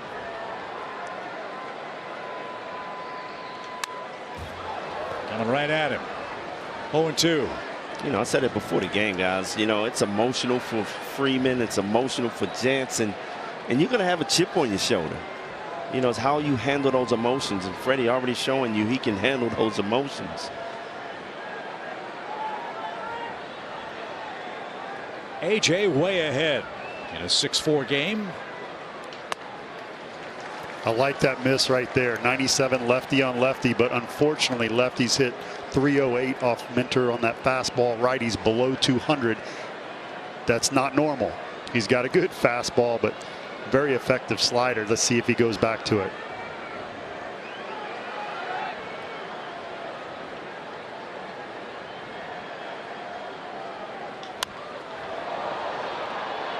And he climbed the ladder with more heat, BJ. Yeah. And hit 97. And you can almost see Freddie is a little tick off on that fastball. He's just behind it a little bit. So I would stay hard. I'm not a pitcher though, Paul. I would stay hard. Let's see what he does. The pitch. Didn't get him to chase. Good try by Minter. And the plate, but was a tick low. 2-2. This is his true slider, not the cutter. Tried a front door after going away, away, away. Very close.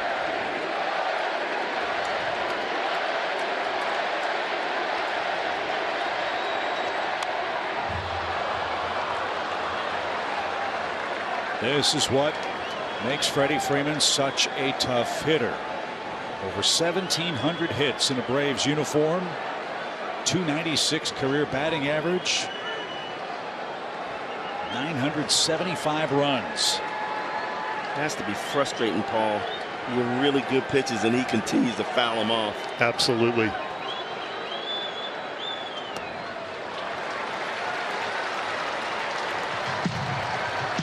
Freddie Freeman, 6th all-time in Braves wins above replacement. 10th all-time in on-base slugging percentage and runs. 7th all-time in Atlanta era hits. That's why he's such a tough out. The 3-2 pitch. High fly to left. Rosario just checked in. And A.J. Minter has the second out of the inning.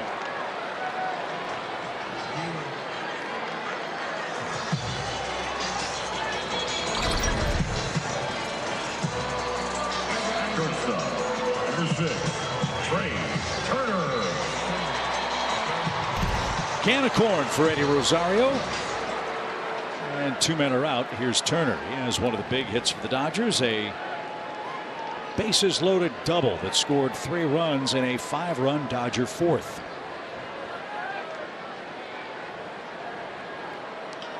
That's out of play, foul.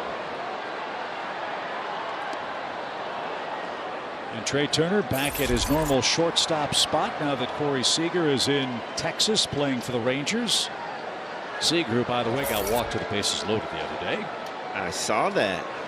Joe Madden pulling out all the stops. Last time I saw that was when Barry Bonds was hitting. Yep. Swing and a miss. 0-2. The strategy worked, though. It did. They won the ball game. We will see the Texas Rangers on our next road trip. We'll head down to Arlington, then to New York for 4 with the Mets. That gets us into the early days of May. 0-2. Lashed out of play right side by Trey Turner. In the Braves 7th, Dansby Swanson, Ozzie Albies, and Matt Olson are coming up. In that same series, though, one of my favorite players, Mike Trout, takes it in the hand. Hurt again. God, if he can just stay healthy. The 0-2. As we've reached 9:30 Pacific time. I like this ball. All aglow. I like this ball. Throwing a lot of sliders to him because Turner's a fastball hitter. I think you can sneak it by him. But he loves the fastball. He's set up for something in right here. Let's see if they try to go there. Kept it away. 1 ball, 2 strikes.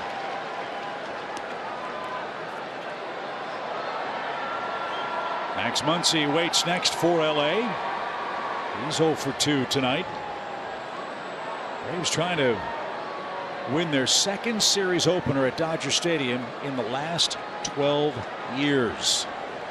They're down only 2. The pitch in the dirt. 2 balls, 2 strikes.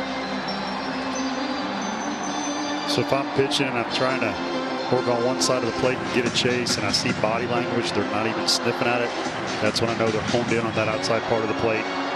May need to try something else. See him blow up his bat here with a hard cutter. I like it, but I think you're getting fastball away. Let's see. 2 balls, 2 strikes. Fastball away, struck him out. Turner thought it was low. A.J. Minter has a pair of strikeouts in his inning of work, and the night shift is on the way. So's the Braves offense. We go to the 7th. Good ball game in L.A. So much emotion, so much drama. We got a 6-4 score. It is indeed Freddie Freeman's day at Dodger Stadium as he greets his former teammates for the first time since the World Series parade back in Atlanta. That's our T-Mobile coverage cam. Freddie's new babies are here. Charlie is here. And plenty of smiles, waves, and hugs, and a whole bunch of emotion and tears before the game. Braves were down 6-0. They've scored the last 4 runs unanswered. And Daniel Hudson is the new Dodger pitcher. Dansby Swanson leads off and takes outside. Kelly, we understand that Freddie Freeman also had a chance to catch up with Matt Olson today. Yeah, I think between all the hugs and what he was feeling emotionally with all of the guys he used to play with, I think it was really important to him that he step up and say hi to Matt Olson. And just when I saw that, I kind of, asked Matt what he say, and he said, he just came over and Freeman right place at the wrong time for Dansby. Tough break. He tried to hit it the other way, and there's out number 1. Sorry, Kel. No, we've seen that a few times, right? Yep. But certainly went over. A play Matt Olson can make nightly as well, and certainly went over to him and just said, I'm really excited that you get to play in front of your friends and family where you grew up, and something I get to do now too. And he goes, as you probably already know, but you're with the best over there, and they're certainly going to take care of you. So I thought that was a professional move to step over and say hi, knowing the shoes that Matt Olson right now is trying to step into. And Birdie, BJ, you guys said it best, right? Matt knew when he came over here that he just had to be himself, and we've seen really good things out of him so far. That's it, Kelly. The famous quote, "Be yourself, everyone else is taken." I like that philosophy on the mound, in the field, in the locker room. Be yourself. And it doesn't surprise me at all that Freddie Freeman would be as welcoming as we are for Matt Olson to the Braves. Very classy. You know, Freddie's grandfather's here, his dad's here, the rest of his family in a box close to us. He said, my grandpa, it's tough for him to get to Atlanta. He said, here he'd come down the street and watch me play. And he goes, there's some perks with being here, but it's also been hard for him to turn the page too. Yeah, but it might be faster to fly to Atlanta than for Freddie to drive from his house in Corona Del Mar to Dodger Stadium. Great point. Great point. 2-0 pitch. And Ozzie lifts that over the Dodger dugout, foul. And 2 balls and a strike. Hollywood start for Freeman. He hit a home run. Ozzie Albies has hit a home run out of the #1 spot. Braves are down 6-4. They have 8 outs left. And oh, by the way, the Dodgers also have a new closer themselves. Former Brave Craig Kimbrell is lurking tonight. Ozzie chased one up around the collarbone, didn't get it. 2 balls, 2 strikes.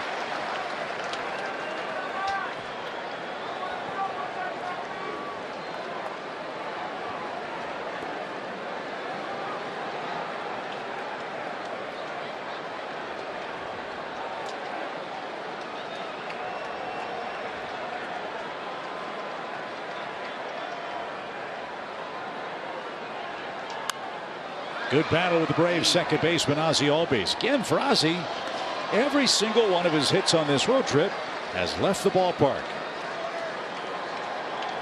Yeah, I love to see him shorten up with 2 strikes and mix in a couple of base hits, get on base for Matt Olson. And then he can hit a 2-run homer or something, right? Exactly. Haven't had many of those. I don't think Matt Olson has hit with a man in scoring position on base. 2-2 pitch. Ozzie, look how quick he is. Isn't that something? Here's his homer, leading off the 6th inning for the Braves. Well, we love that right-hand swing. It's just so smooth. It's the perfect analytical upward swing for power. That's our StatCast 3D powered by Google Cloud. Love the little peek at Freddie Freeman as he went by.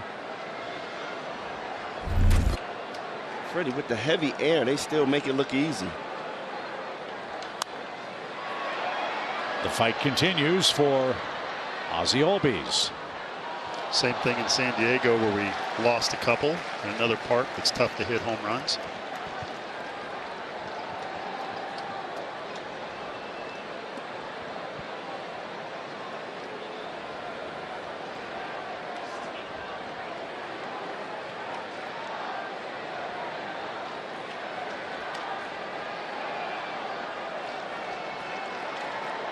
Here's the 8th pitch to Ozzie, and it was successful right across the shoe tops, and Ozzie couldn't lay off. That's the 2nd out, and Matt Olson, who's 2 for 3, will be the hitter with nobody aboard. Hope you'll stick around for the stretch presented by Georgia Natural Gas. So much to talk about in this first look at the Braves and Dodgers head-to-head. It's held up his end of the bargain tonight with a double, a single, and another run scored. His on-base percentage tops in the National League. 18 hits now and 9 hits on the road trip, and make it 10. Wow.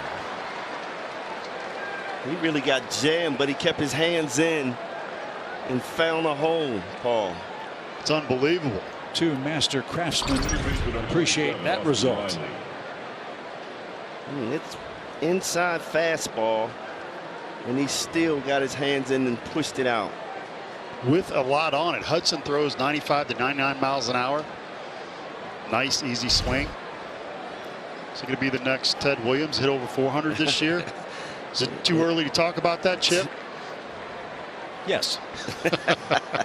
But I like the pace. There's outside to Austin Riley. Austin has 2 hits. Good to see the first 3 hitters for the Braves starting to heat up a little bit. That's why the lineup is the way it's lined up. And I love when Austin drives the ball the other way. It means he is starting to lock in, keep that front shoulder in, and drive the ball. Generous call there. Evens up the count. That front foot opened up just a little bit. Looks like he was looking to pull it. I like what BJ's talking about. The right side of the infield is open, with Freeman having to hold Olson on it first.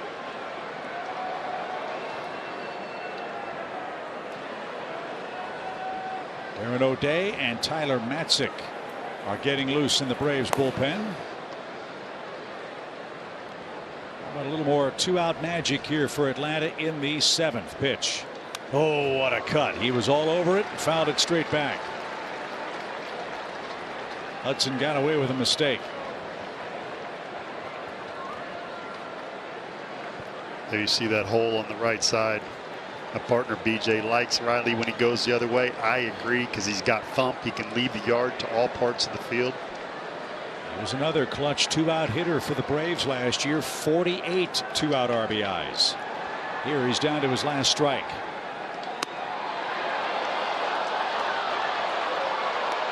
Again, can't say enough about how impressive that take was. You know, it's a flip a coin. It's a strike one time and not the next. Maybe Austin's getting a good reputation for knowledge of that strike zone. Pitch was a ball, and now he's back even 2-2. Outfield straight away and deep. Swing and a miss, had a wrinkle in it, and that'll take care of Austin and the Braves in inning number 7.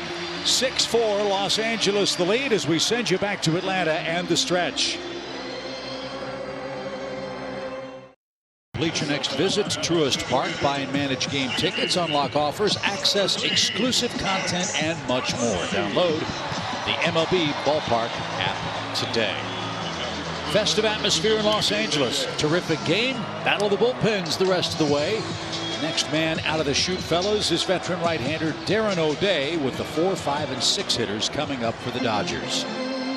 Sidewinder, frisbee slider, tailing fastball. Really nice after facing the left-handed A.J. Minter, who throws mid-90s. Thanks, Muncy starts it off. He's 0 for 2 with a walk tonight. And it floats in for a strike.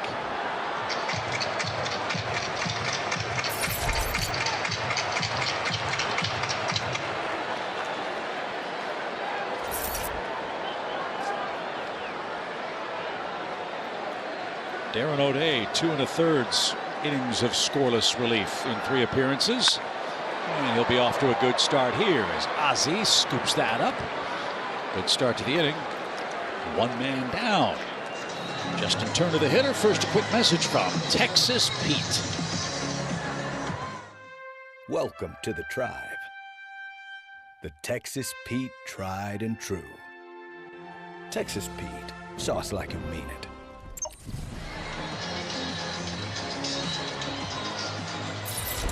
Justin Turner has doubled and scored tonight. Good to see Darren O'Day back with the Braves, giving these hitters a total different look out of the bullpen than we're used to last year. The dominant lefties that we have. As a hitter, you do not want to see a sidewind to come in the ball game. And with this high-powered Dodger offense, a guy that can get sinkers and ground ball outs to work, very, very valuable in a close game. That's what we've got tonight, 6-4. A 5-run 4th, the big inning for LA. Right into the shift, another chance for Ozzie. 2 hitters, 2 ground ball outs. And here's Smith, the catcher. That's 4-3 with a line under it because of the shift. That way you know Ozzie was on the third base side of second base, and here's Smith. Thank you for that. There's little pointers everywhere. Smith 1 for 3 with a run scored.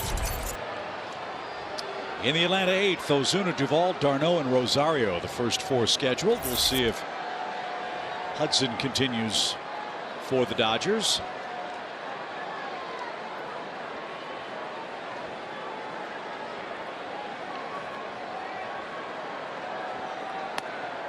floats in for a strike. 79 miles an hour. Below hitting speed, they say. As you see the Braves defensive alignment.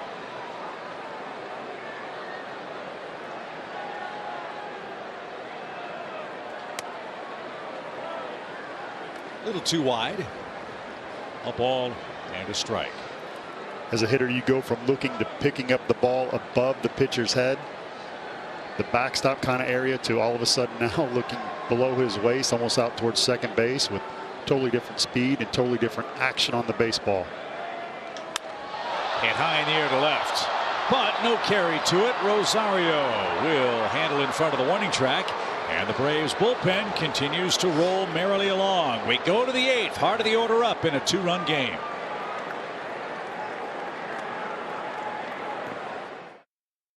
Milwaukee at American Family Field. Christian Yelich, upper tank. Wow. Brewers need him back. Anytime Christian Yelich has a home run, that's noteworthy. Brewers beat the Pirates 6-1. Grand slam homer for Christian Yelich. No grand slams in our game. Braves wouldn't mind having one, though, as they've got Phil Bickford on the mound for LA, just called up from Oklahoma City today. And he will face Marcell Ozuna, who is 0 for 3 in the game. Bickford usually comes out throwing a straight fastball, 92 to 96. It's very effective. He started Marcell off with 2 sliders, showing how much he appreciates Marcell's bat speed. 57 games for the Dodgers relief corps last year for Bickford, local kid. And on the ground left side, Turner scoops. 1 out. Adam Duvall is the next Atlanta hitter, but first a quick message from Zaxby's. It's the new Signature Club with bacon and cheese, remixed by Zaxby's. Adam Duvall is 0 for 3, but does have an RBI for the Braves. Kershaw, Granderol, Hudson, now Bickford for Los Angeles's pitching staff. Enoa, Newcomb, Minter, O'Day for the Braves. The trail 6-4 in game 1. If you're Adam Duvall, you sit there and say he threw 3 sliders to Ozuna. Fastball in. Sure enough. But you know he's going to come back with that slider. It's been working for a strike for him.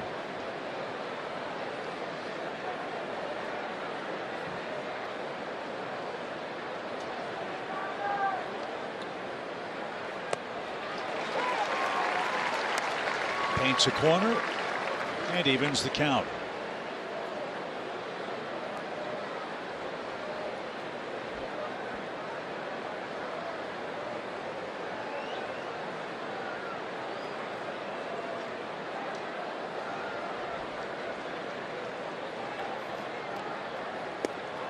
Bickford ought to be stretched out. His last outing was on the 14th, 4 days ago. He pitched against the Chihuahuas of El Paso. Struck out 3, gave up a run in 3 innings of work.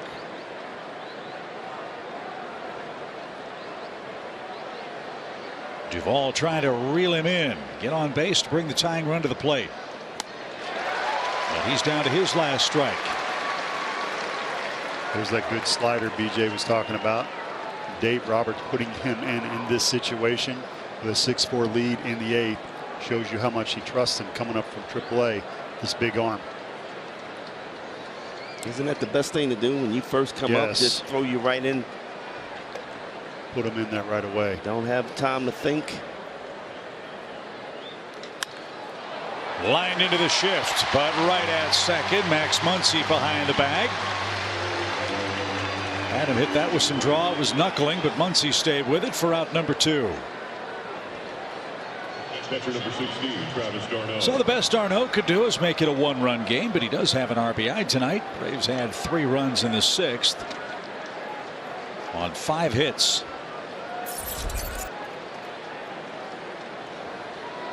One of my favorite things about the Atlanta Braves, I talked about this in San Diego, is anybody in the lineup 1 through 9 can go deep, so you're never out of it. Swinging bunt. That might turn to gold. There's the bloop.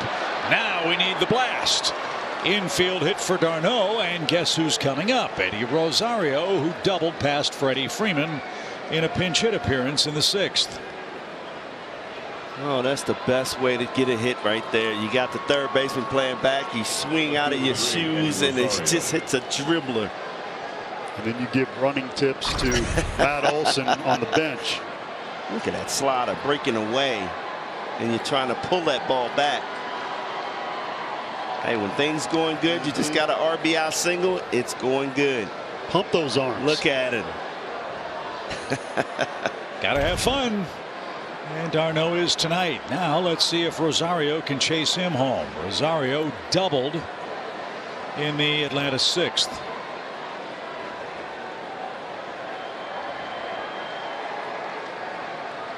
What's good about this, barring a double play, or there's 2 outs, I should say. If Rosario could reach, you bring one more batter to the plate.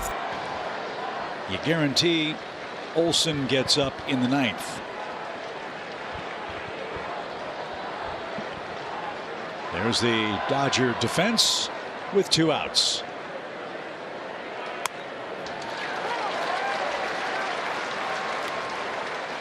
The Braves have out hit LA tonight 10-6.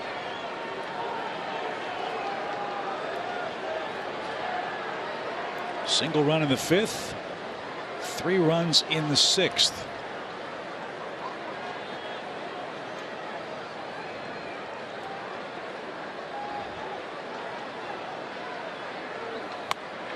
Home run cut. And now Eddie down, 1 ball, 2 strikes. He asks if it would have been called a strike. Well, after that last pitch, a little outside, I thought it was a ball. Bickford comes right back, but a little further out. It's tough for a hitter. You all of a sudden don't know the strike zone, at least what the umpire is going to call. Had that one covered. If I'm Bickford, Paul, I'm going to go out a little further. I agree. Rosario already showed you can pull the ball down the line on that curveball. Bickford with that good exploding fastball, big long arms, gangly, going all over the place, tough to pick up. Looks kind of like a right-handed Josh Hader, doesn't he, with that shaggy blonde hair? That's big league hair right there, Chip. 1 ball, 2 strikes. d'Arnaud leads at first. Another good rip. Trying to reel him in. Hit one into the Braves bullpen where Jackson Stevens and Will Smith are warming up. Stevens is the right-hander.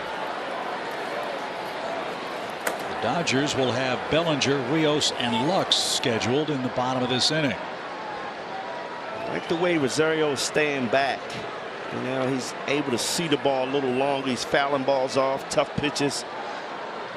That's a good sign that he's on his way back.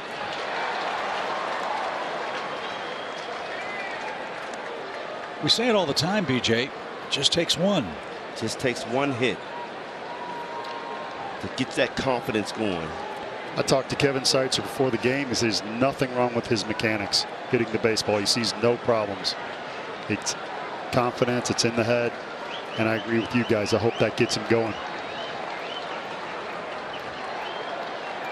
Bickford's 16th pitch. Just missed it. Popped it up into right. Mookie Betts is there, and he will gather it in. And we head to the bottom of the 8th inning. Good ball game, 6-4 though. Dodgers lead. Your local Ford dealer. Delta Airlines. Keep climbing. And by Truist. When you start with care, you get a different kind of bank. Are we sure that's LA? Not too many cars on the roads. What the heck's going on? Oh, that's surprising. You're right. Well, a lot of traffic on the bases tonight as we have a 6-4 game. Back home to Truist Park, the Marlins, and then the Cubs come in. The Cubbies are in April 26th through the 28th. Don't miss your chance to see Austin Riley and the Bravos and cheer on your champions. Get your tickets for the Braves and Cubs at braves.com/tickets. This is Jackson Stevens. His job, get the lower third out and turn things over to the Braves offense in the ninth, down 2. Not a lot on Stevens. Pitched last year in the Mexican Independent League. 4-3 with the 4.98 ERA. What a great story. First appearance with Atlanta, got a save and a 3-inning relief appearance. Got to feel good. Tell you what, he looked good, you know, and especially at that time it was a blowout, and he gives us 3 innings. Really saved the bullpen. He's got high heat. That one 94. It looks like it's a heavy ball too. As Bellinger 1 for 3 with a ground out and RBI, highlighting his night in the 4th. 7-8-9 on the lineup card for the Dodgers. 8-9-1 due for the Braves in the 9th. And on this night of homecomings, as it were, or old faces in new places, would it be something if the Braves beat up on their former closer, Craig Kimbrell, tonight? I'm in. He's getting ready. 1-2 pitch. Smoke toward right center field and deep. That ball is gone. A line drive home run for Cody Bellinger. That really hurts.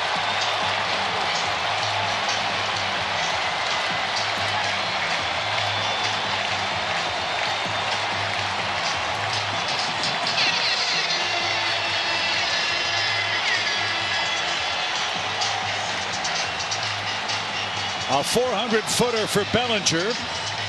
His second home run of the year and his second RBI tonight. Fastball down in the zone and right into his swing where he goes down and up, and he lined that ball straight away center field. So a 2-strike solo home run. And the Dodgers extend their lead to 7-4.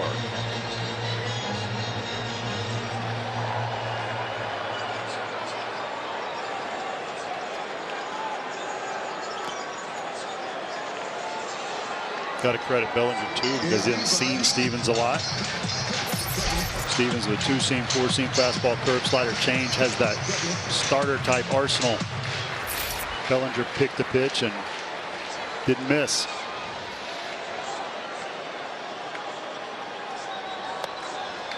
But a guy that has a long swing like that, you pitch into his strength with the pitch down. You are. You got to tie him up and then go away off the plate down. Don't want to let him get extended.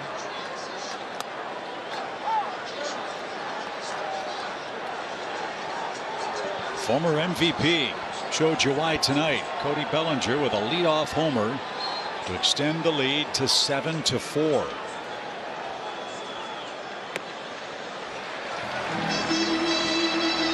Seventh walk issued by the Braves staff in this game. 1 in, 1 on, nobody out. Let's enjoy a quick message from Delta.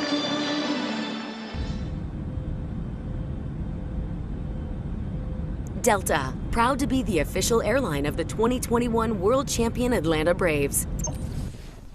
While the Walks necessarily haven't scored tonight, 2 of them have. What really hurts you is it turns the lineup card over and over and over. And the same is true for the Braves. You're flirting with having to face Betts and Freeman again with a 3-run deficit. Lux tonight is hitless, 0 for 3. He's a tough guy to try to double up. He has some really good speed.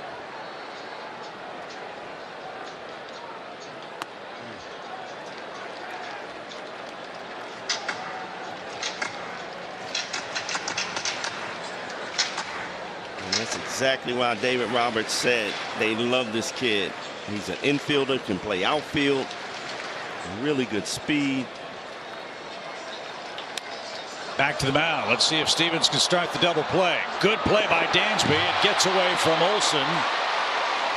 And no advance for Lux. The Braves get the force at second. Good base running too. Lux did not break to the left, which would mean he's a live base runner. And a friendly ricochet keeps him at first with one out. Did you see how fast he got down the line? Tough throw to second base. It's low. You want that up on the chest where Dansby can receive it, get the handle on it quick, and have a better transfer. Did all that he could. Even if he makes a good throw, he's still safe. That kid was down the line. But if the throw is better, then he doesn't hiccup when he goes to reach for it, and he could have transferred easier. He would have been out. Again, just a tick off. Here's Mookie Betts. And it's not just the Braves, it's really every team. That's just the reality of it. The crispness that we are so used to seeing on some plays just isn't quite there yet. But it will be. Lux was ready to take off that pitch. Got a big lead. And fouled away. 1-2. See, 0-1 with one out. That is 0 for 2. There's the defensive alignment. Mookie Betts, 2 walks and a run scored in his 4 trips to the plate in the game. It's another tough turn if the ball's pulled on the left side of the infield because Ozzie has to cover second from the shortstop angle.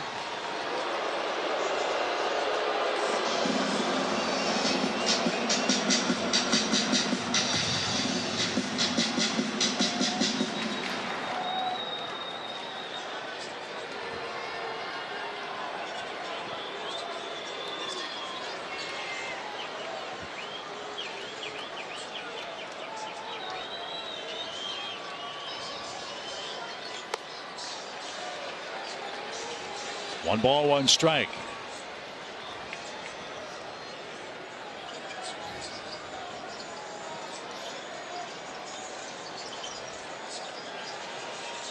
I really think it's important to stay with the fastball against Mookie.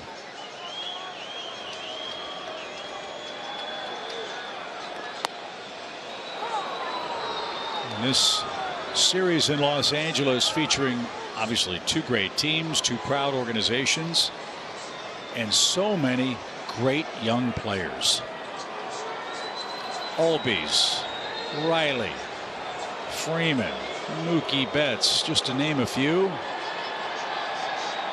And a couple go to the mound tomorrow night in game 2 of the series. LA's Walker Buehler will face off with Los Angeles native Max Fried.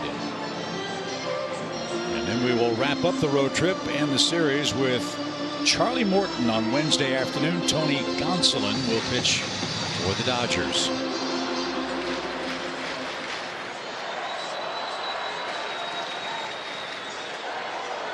And we will have this entire series for you on Bally Sports. 1 ball, 2 strikes. Serve to the right side. Long run Ozzie. Long throw. And they got him.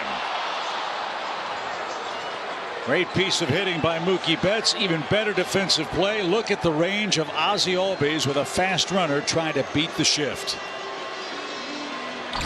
Great reaction. As soon as he hit that ball off the bat, Ozzie breaking to it, get rid of it quick. He knows Mookie is fast.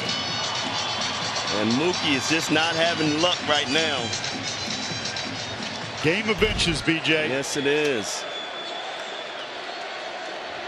The game started for the Dodgers with a Freddie Freeman opposite field home run, his first as a Dodger against his former team. Now he hits in the 8th and takes a ball. 1 ball, no strikes. You plugged the Fried matchup for tomorrow. I'm looking forward to seeing Fried face Freeman. Got to worry about him here now, but this whole series is going to be a blast to watch.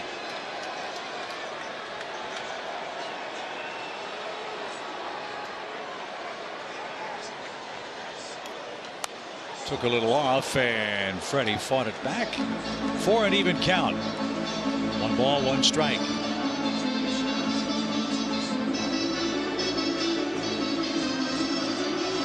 If I'm Trey Turner and I'm on deck, Freddie fouls a lot of balls off right there. I would keep my eyes on him.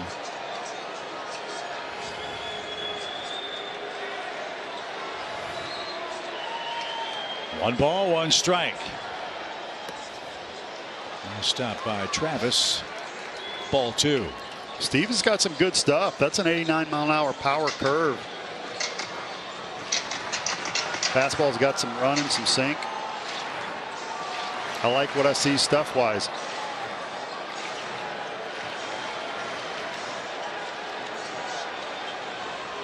Can't give him any more. The Braves are down 3 in the 8th.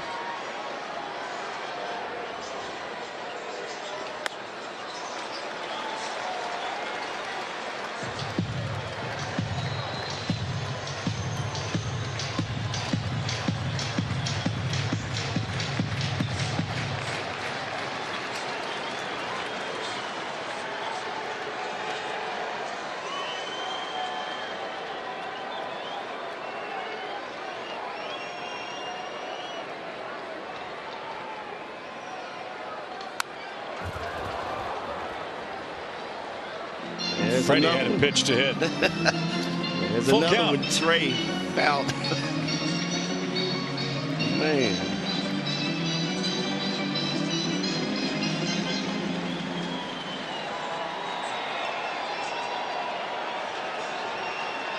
Lux at second with 2 out. No real shift for Freeman with a runner in scoring position here. And a floater hit high towards center. And that will retire the side. So we go to the 9th inning. Last call for the Braves. They're down 3, and Craig Kimbrel is coming on.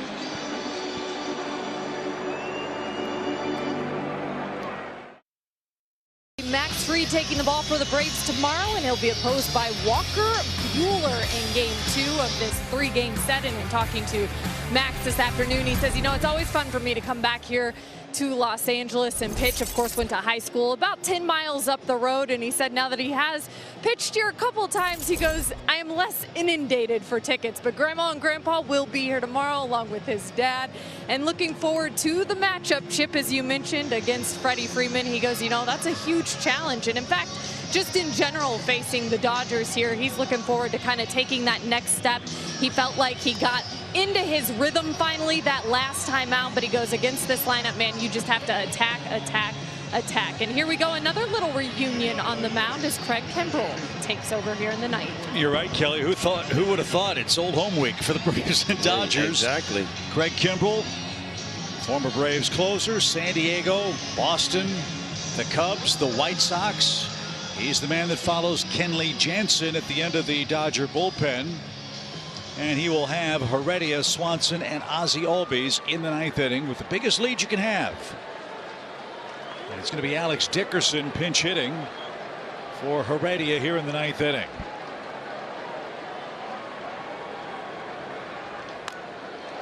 Greg was, I don't want to say a square peg in a round hole last year with the White Sox, but he's used to pitching the 9th inning. He was a setup guy at times with Chicago.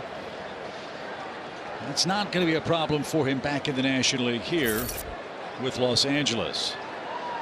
Got the little low Spider-Man setup, comes set, throws fuel from his right ear, former catcher. And he's still got that. And that right there is why it's so hard for hitters to hit that fastball. He kind of chokes it, kind of like an Ian Anderson comes out of nowhere, short arms it like a catcher, and gets a lot behind it. And hitters talk about how tough that is to pick up. Quickly 0-2. How about the bun? I don't know what's going on there. I like that. Tying his hair up. A little bun. Giving him that closer look. I think that'd be a great look for you, Brian.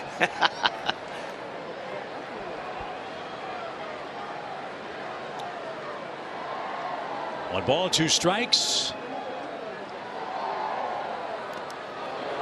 He went. The ball went to the backstop. Dickerson's got to hustle down the line. Smith's throw to first is going to be late. And there's a huge break for Atlanta. The ball got by Will Smith. And on the appeal, everybody was standing around waiting to see what the call was. And then Dickerson took off and beats the throw to first. And the Braves have a start here in the 9th inning. Strikeout, wild pitch. Nasty slider down in the dirt.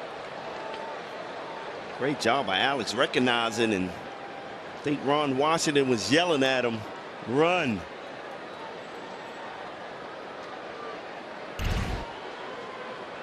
So they give Dansby Swanson the whole right side of the infield. The Braves need another base runner with the top of the order lurking. Can Dansby shorten up and punch one to right?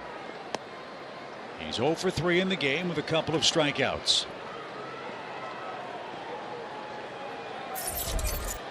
Well, they did line one over there earlier, but Freddie robbed them. Let's see if he can find that hole.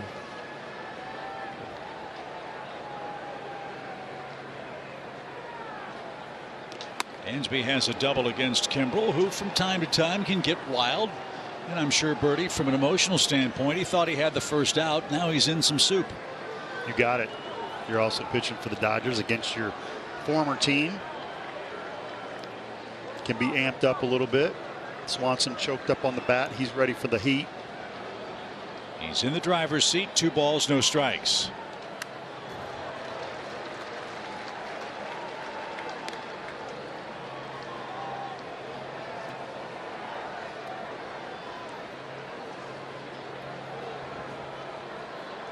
Kimbrel picked up his second save on Jackie Robinson Day.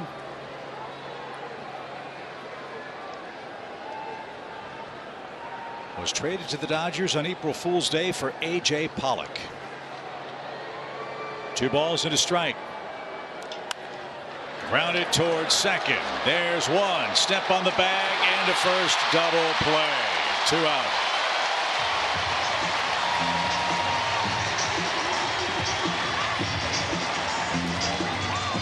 That's what you call bad luck. Hit the slider, trying to work it up the middle and into the shift. So Ozzie Albies will try to keep the game alive for the Braves. He's homered again. A 4-homer road trip for the Braves second baseman.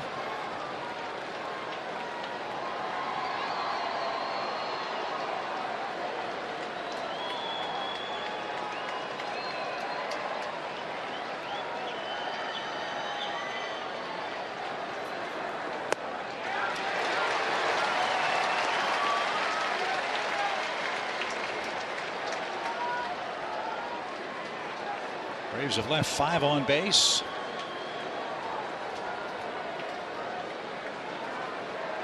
Three of the 5 in scoring position in a 3-run game. No balls and a strike. And Kimbrel can throw whatever he wants in this spot, ahead 0-2. 52,000 plus at Dodger Stadium.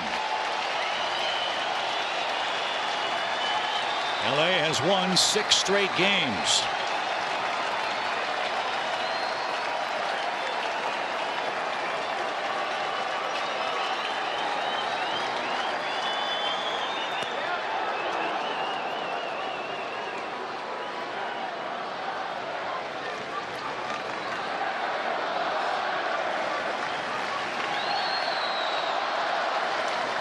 Matt Olson would be next, but Ozzie has to reach. The Braves are down to their final strike.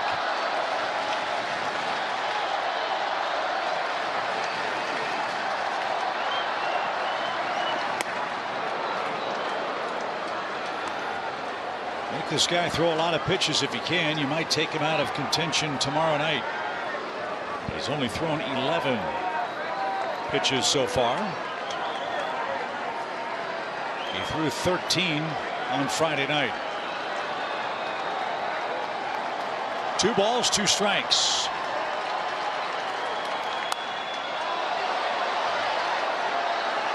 Hope you'll stick around after our game. Braves Live post game presented by Xfinity will follow us from Los Angeles Trevor Scales, Nick Green standing by in our Atlanta studios.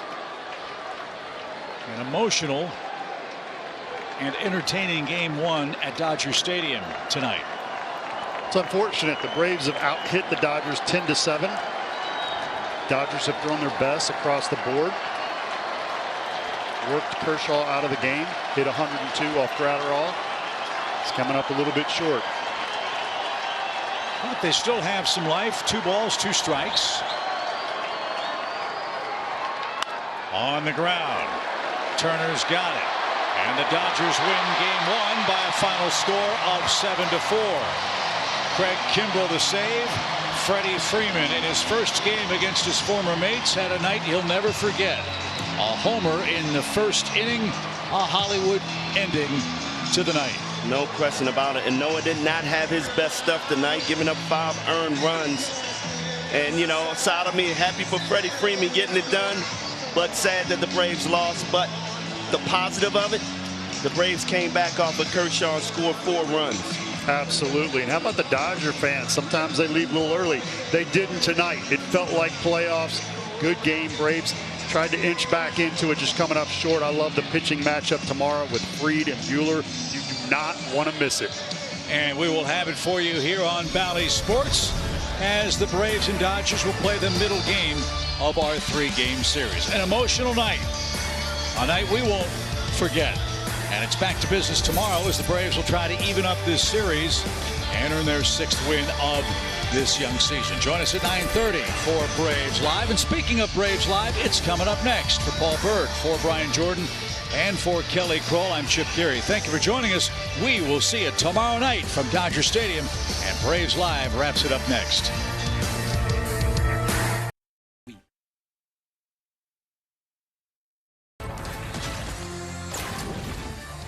This is Braves Live, presented by Xfinity. Round 1 of the reunion goes the way of the Dodgers. Good thing we're slated for 6 rounds.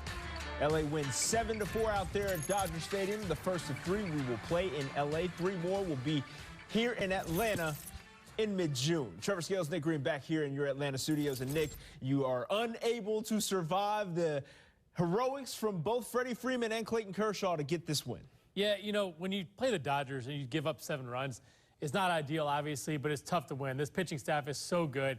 They've been good all year long. They did it again today. Yes, you got the Kershaw, but when you allow the big inning, the 5-run inning, a lot of times you're not going to be able to come back from that, and the Braves just weren't able to get it done today. Let's talk about your forward key in that big 5th inning that they ended up getting things going for. Yeah, Huascar Ynoa didn't have his best stuff. We were hoping he'd be better than he was in his first start of the year. He was not. He pitched pretty well early on the first 2 innings. The last 2 really struggled with his command. A hanging slider to lead the inning off by Justin Turner, double, his 2nd double on the season. Will Smith follows him up. Backup slider. When Huascar's on, his slider goes down and away from those right-handed hitters. That one backs up, down and in. A nice piece of hitting by Will Smith. Cody Bellinger, who has struggled this season, gets a ground ball to Matt Olson. A tough play for him. That ends up scoring Justin Turner. And then Edwin Rios, another hanging slider. Ynoa's slider was so inconsistent in the 3rd and 4th innings. When it's good, he's going to get the swing and miss. He can pitch off of it. When it's not good, inconsistent, guys are going to hit those mistakes. They were able to do that. You got to fly out Gavin Lux, walk to Mookie Betts, walk to Freddie Freeman. And you see Sean Newcomb wants to get that cutter in on Trey Turner, does not. That's middle of the plate. Trey Turner has done some absolute damage against the Braves in his career. Does it again today. That clears the bases. 3 RBI double, 10 RBIs on the season for Trey Turner. That big 5-run 4th inning was crucial to the Braves. The Braves were able to come back on Kershaw, score some runs off him, but again, that big inning absolutely devastated the Braves. Yeah, LA just capitalizing on the pitching mistakes made by the Braves staff early on. But as far as being able to take advantage of a situation, Ozzie Albies has done just that on this road trip. He gets the Georgia Lottery hitting the jackpot earnings because the brother has hit 4 times in this road trip, all 4 of them big flies. All he do is hit home runs. I think that's what he does right now, especially from the right side of the plate. He's locked in. Fastball from Kershaw goes deep to left center field, 421 feet for Ozzie. He doesn't miss, and when he's staying behind the baseball from the right side, not swinging out of his shoes all the time, being patient, looking for good pitches to hit. That right-handed swing is one of the best in the game. And from the left side, he's got power too. Ozzie, once he gets more comfortable from the left side this season, you're going to see him move down in the order when Acuna comes back. Hopefully that's soon, and Ozzie will be that RBI guy. But again, putting the ball over the fence, he could be a 30-home run guy this year. It seems to me that he's been able to see these left-handed pitchers pretty well this season. Hopefully that keeps going overall. Let's take a look at what's next for the Atlanta Braves.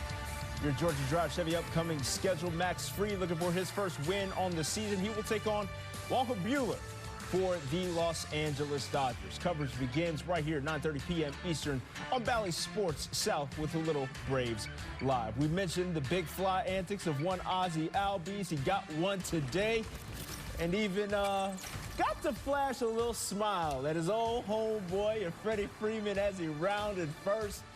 It was the thing that got the party started offensively for the Braves, but they fall short. You gotta love it. I love it. You gotta love it. What makes Febreze car vent clips different? Febreze has...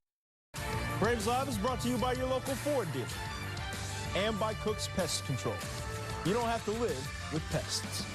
Braves lose 7-4 out at Dodger Stadium, the first of a 3-game set between them and the Dodgers. Trevor Scales, Nick Green back here with you in your Bally Sports studios. And Nick, a big 5th inning for the Braves, falls short in the offensive comeback, but Matt Olson has continued to be one of the guys that contributes to efforts like those. I mean, how good can he be? It's like he's been on fire since he got here. Nothing has fazed him. He's swinging the bat so well, going deep into counts, using the entire field. Does it again today. Lefty-lefty matchup against Kershaw. It doesn't matter. Punch out in the 1st inning. 4th inning, a double to right field on a 3-2 count. You go to the 6th inning, a base hit back up the middle on a slider. Keeps that front shoulder closed. How about 97 on inside part of the plate? I'll just shoot it back up the middle the other way.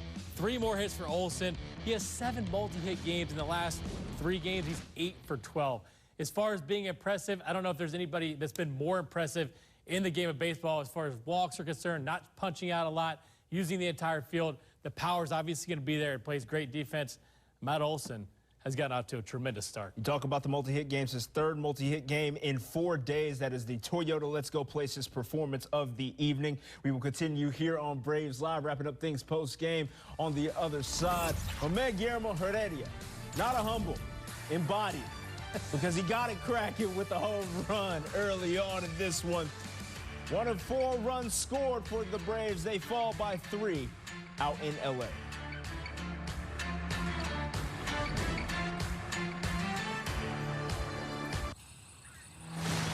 Just outside of a town called Basic is Basic.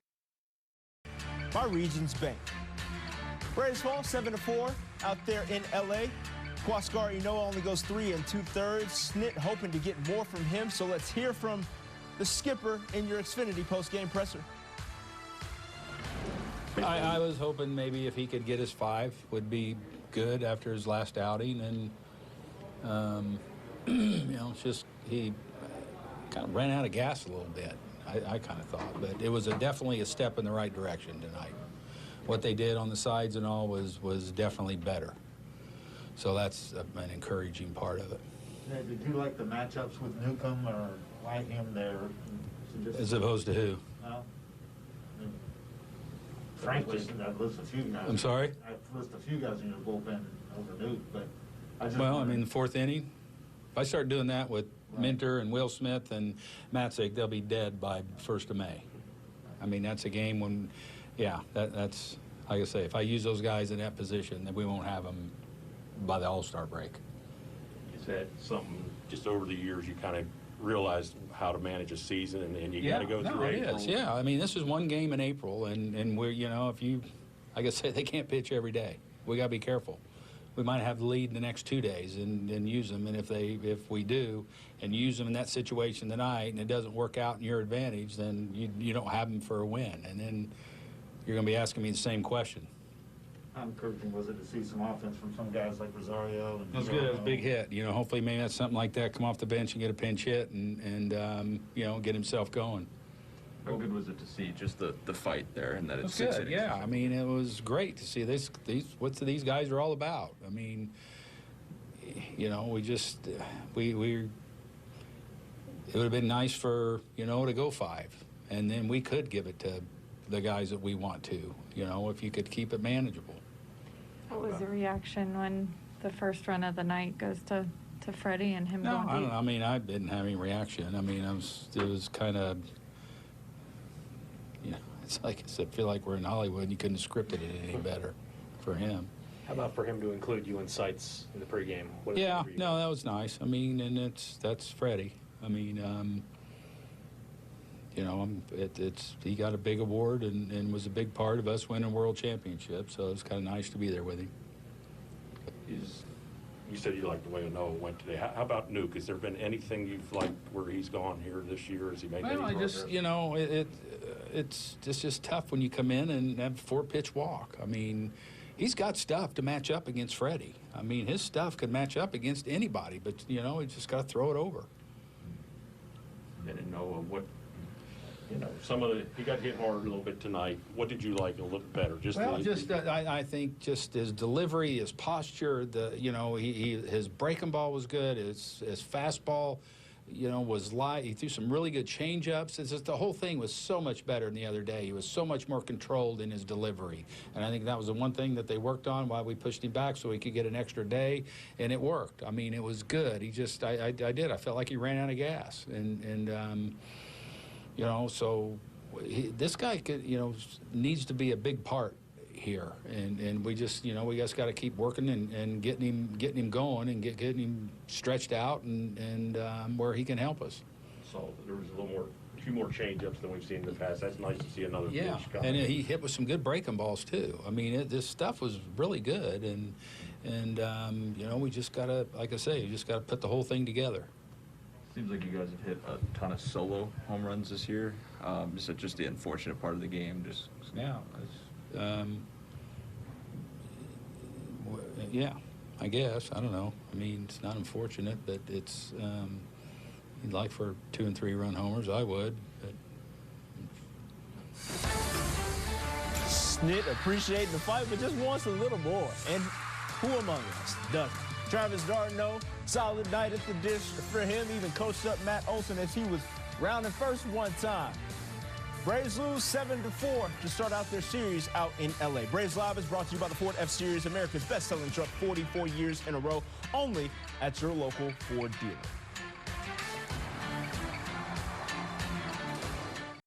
Tomorrow, 9:30 p.m. Eastern is when your coverage begins with a little Braves Live right here on Bally Sports South, Game 2 of 3 between the Braves and Dodgers. But Game 1 didn't go so well. If we're going to keep it a band with y'all, we lose 7-4 in a storybook beginning for one Freddie Freeman. The brother goes yard for the first time this season against his former team, Kenley Jansen. We don't even see him get to take on his former team, but the Braves end up falling in this opening series game by 3 runs despite a late comeback. We will holler at y'all for another edition of Braves Live tomorrow, 9:30 p.m. Eastern for Game 2 of 3. Let's hope things get a little better on the other side.